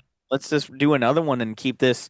This is perfect for that kind of scouting season timeline, and I would love to cover more and even touch. I know we want to touch the Yakima stuff, but before we get off, Jacob, I see your beautiful watermark down here. Tell the gang where they can, if they enjoyed Yeah. this, where they can find more. Is this going to be something that you put on your channel? Is this something that you're going to be doing on a regular basis? Well, so that's the plan. I have not published anything yet. I have a Instagram with no pictures on it and a YouTube channel with no videos. But I will start to the plan is to start dropping videos around mid-July and have a video per week for the foreseeable future. So I'm just going to try to make this. I have, my wife's a badass and brings home the bacon, and we're maybe trying to have kids here soon, so Hey, this might be a good stay-at-home dad type gig. So, and if I can share the information, then I'm more than happy to. And that's what I want it to be. Is right. There's You old zero. enough to There's have kids? That's crazy. got him. Zing. he did, What's your? but I don't see Western Edge on YouTube as a channel. Like, where? Probably because you don't have any it's video. there. But Yeah, that's probably why. But once I start, I'll it's start. Western Edge. Western Edge is the name. Okay. Um, I thought Edge Habitat. Yeah, I like it, Western. man. I I'm thought it excited sounded for all it. right. So, but yeah, I'm really just gonna. I have like 40 video ideas already lined up. I've been working on scripts and kind of talking points, and Is it I'm going to gonna be more spend. like educational type stuff? Is that where you're really focusing on? Yeah, if I film hunts, it's not going to be a hunt film. It's going to be for, you know, how a deer was utilizing the habitat. Because again, it's all going to be. I really have kind of gravitated away from filming hunts. I think for me, it kind of takes away. I'm a very like focus on the thing in front of me kind of guy, and if I have to split that, I feel like I'm a worse hunter and a worse videographer when I try to do both. So, I think if I can just stick to the food plots, there's no resources for people out west to do this stuff. So I really want to just take people along for the ride and help them learn what I'm learning, so they don't have to waste a bunch of money listening to guys out east. Do Did this for you because go ahead. did you by chance film your breaking ground stuff at Dave and Lisa's those years back? I did. I got enough to have a starting point. So one of the Cool, videos dude. I started putting together is what it looked like. I have drone footage and everything before, basically right when I started tilling the ground up, Oh, and dude, that's gonna be so really cool. I'm excited. and I sent Jeff a more recent drone shot that I got of me Yeah. flying through one of the plots out into the bigger plot, and there's turkeys all strutted up, they Yeah. gobble as I fly by. So there's some there's some pretty cool like one. It didn't go well the first year I did it. Right, I learned so much just kind of stubbing my toe on, oh, this is really not how you do it. But I've learned enough just in then to refine it, and I have some really cool ideas going forward that I'm really excited to share with people, because I think there is a system that you can implement where get the um, super attractive perennial plots, but then have annuals maybe mixed in, or a rotation of other plants where during the hunting season you're going to draw them right then, and then if you plant a couple apple trees and put in a water hole and build your like the amount of deer influx we've seen. I think what we're doing, and there's kind of some one of the things I have to learn is back east they have a thing called a doe factory, and you'll see videos where guys are like, you don't want to have a doe factory. Other guys are like, you want to pull as many deer as you can, from other properties, whatever. We don't have a super high deer density to where I think the doe factory, basically what they say is if you have too many does eating, you'll force the bucks away, right? The Sure. does naturally push their 2.5 and older bucks. They don't interact usually throughout the summer season, and then into fall. You have to wait till the rut to really balance that out. So we have to kind of play the one. I don't want to start harvesting a bunch of does on their property when we have cougars and EHD and everything else that could basically wipe us out at any moment. We may like start to harvest a doe, like let a youth hunter come out and shoot a doe if the numbers are good enough to see like the body condition of that doe and maybe like note like how much it weighed or whatever that year versus another. What were you saying? He was just volunteering his children. I have a tribe that would come out and smack a doe for you guys. Just yeah, they'll be on the list of okay. youth Get hunters. us on the waiting list. Yeah, for sure. So, if we ever get to the point where that seems viable, but it's almost too risky with the amount of predators we have, this winter severity. So I have to like learn, are we going to make it a doe factory and like gamble on that late season to try to pull those bucks in? But at the same time, are we putting those does in better body condition? Like to what Zach was saying, the does coming out of this winter because it was so light are looking good. They're looking amazing, and we have some cameras too where we just inherently get whitetails. We're obviously targeting mule deer, but we get whitetail cameras. Whitetails kind of mingling through on some of Zach and I's cameras, and we're seeing the same thing in those cameras too, where that we're already seeing regrowth on bucks, right? Like right now, we're seeing a lot of healthy does coming through. The green up seems early. Like it just seems like one of those years where it's going to be a really good. Like it seems like fawn survival is very high this year, and I noticed the same thing over at Kelly's turkey hunting. It's like, man, there's whitetails in every field. We go up to the neighbor's house. Her name was Rhonda. She's amazing. We go up in hers, and her driveway, dude. I swear there was 15 in her driveway off to the left, and another 8 on the right. And it was like, man, the whitetails seemed like they did great this year, and like the fawn survival just seemed like or fawn recruitment was amazing for 25, 26. So, yeah, hopefully we can recover from a little bit of that EHD or blue tongue, whatever hit in that area that you guys got hit with, Jake. I know we hunted the northern Idaho stuff, and we've made that very apparent that yeah, we saw the effects of that in those on that hunt. So yeah, just sad, man. And so the takeaway I think is we did, one, I have access to a tractor and a super nice drill and all this equipment that I can do this stuff with, but it doesn't take that to improve. Like, because the easiest thing to do is to go out and plant seed. If you do it at the right time, you get it in the ground, you put the right thing in the ground, the deer are going to hit it, right? Like back to that summer plot that almost failed. Those like buckwheat and cowpeas and sun hemp, those are things that guys plant back east that they're kind of like, oh, well, deer will utilize them a little bit, but you really want to plant soybeans for them to hammer it, right? The deer hadn't seen anything like that in our area, and they were on it like freaking madmen. They were just stalks with like every leaf that it grew would, knock it out. So if I can get that to grow this next year, because my timing's better and I get it in the ground at the right time, they can establish and get over that drought period better.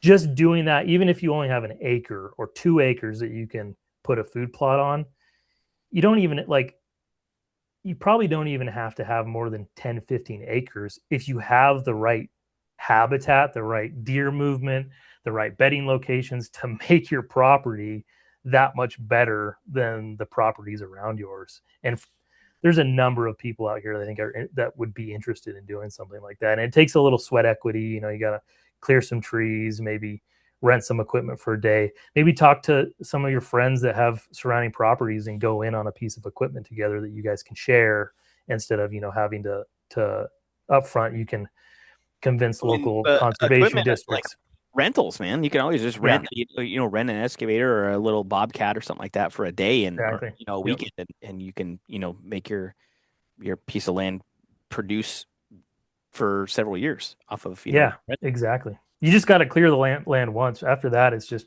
kind of figuring out the details. And if our 2 acre food plot of wheat and red clover is pulling deer from all over, you know, and they're living on our property now, just because he has 240 acres doesn't mean that you couldn't implement that somewhere else and see like huge results from it. So Yeah. yeah, I think there's a lot of room in this space for implementing this tactic that hasn't been utilized, because we've had baiting. Whitetail deer are kind of like the extra deer here in Washington. It's not, there's people out here that like chasing them, but there's a lot of people who are like, oh, I'll go over there because I didn't kill a mule deer during general season, Yep. at that late season. So I think if people get into it, I think it's hugely fulfilling. Like putting seed in the ground and seeing it grow and seeing animals utilize it is like the funnest shit in the world. So I I'll can quit see how beating that's it to very death. addicting. Yeah. Yeah. Yeah, No, yeah. I think it's really cool, man. I'm looking forward to your channel kicking off. We'll put the channel in the show notes and then your Instagram in the show notes. And I'm looking forward to seeing how it goes. And you're in the great state of Colorado. If Zach, Bob, and I draw Colorado, are you gonna come down for a day or something? Yeah, if I can, man. That'd be pretty cool. I'm trying to Hopefully help draw a pack out second. 3 bowls. Well, maybe I'll be busy. That sounds pretty horrible. So. Yeah, it does sound pretty freaking horrible. Oh no, I'm trying to draw a second choice muzzleloader tag up here because I think that's where it's at without giving away too much in Colorado. If you're gonna look for deer here, I think the muzzleloader season is the way to go. If you look up, I was telling Austin Kane, he was maybe looking into drawing deer tag here in Colorado the next couple of years. I was like, look into muzzleloader, man, because every YouTube video of a Colorado muzzleloader hunt, look at the deer that are getting killed. I still got deer points. Maybe I'll do muzzy deer next year. It sounds like it's time to dump with this change, but you never know. Like it could be good, it could be bad. I guess we just gotta we'll see. Time. Yeah, for sure. There's a lot of hunters, and I noticed I hunted second and third rifle. So I heard second rifle for myself and third rifle with a buddy. And even if there's not many tags for your hunt, there's likely an over-the-counter elk hunt where there's 1,500 other guys in that unit at that time, where other seasons don't have as much. So just look at that if you're looking into Colorado, because that's what I've noticed. So cool. Okay, it's fun talking, guys. Yeah, fun talk, man. Thanks, Jacob. Appreciate you. Western Edge coming this summer. Make sure you guys check out his YouTube. Make sure you check out his Instagram if you guys are interested in this food plot whitetail thing, or just kind of want to see what Jacob's up to and all of his nerdiness. He does some cool shit. Very talented. So check him out, guys. Appreciate you jumping on with us, Jacob. Thanks for your time, man. I think we got a couple more pods coming down the line. We want to talk about some of the Washington stuff coming, and then some of the elk stuff and Yakima. I know you've put together a really cool presentation and stuff like that. So we'll definitely do this again here shortly during this application season. So we got a month until applications end. So we'll definitely get you in again. But it'll be the Jacobo series on the podcast. Yeah, man. Yeah, we gotta milk this guy. Now that he's back in the lower 48, he's on our time frame and we can utilize him. Yeah, I went MIA for a couple of years. So. Yeah, you did. But good to have you back, man. Good chatting with you as always, and we'll chat with you soon, buddy. Okay. Bye. Thanks, guys. See ya.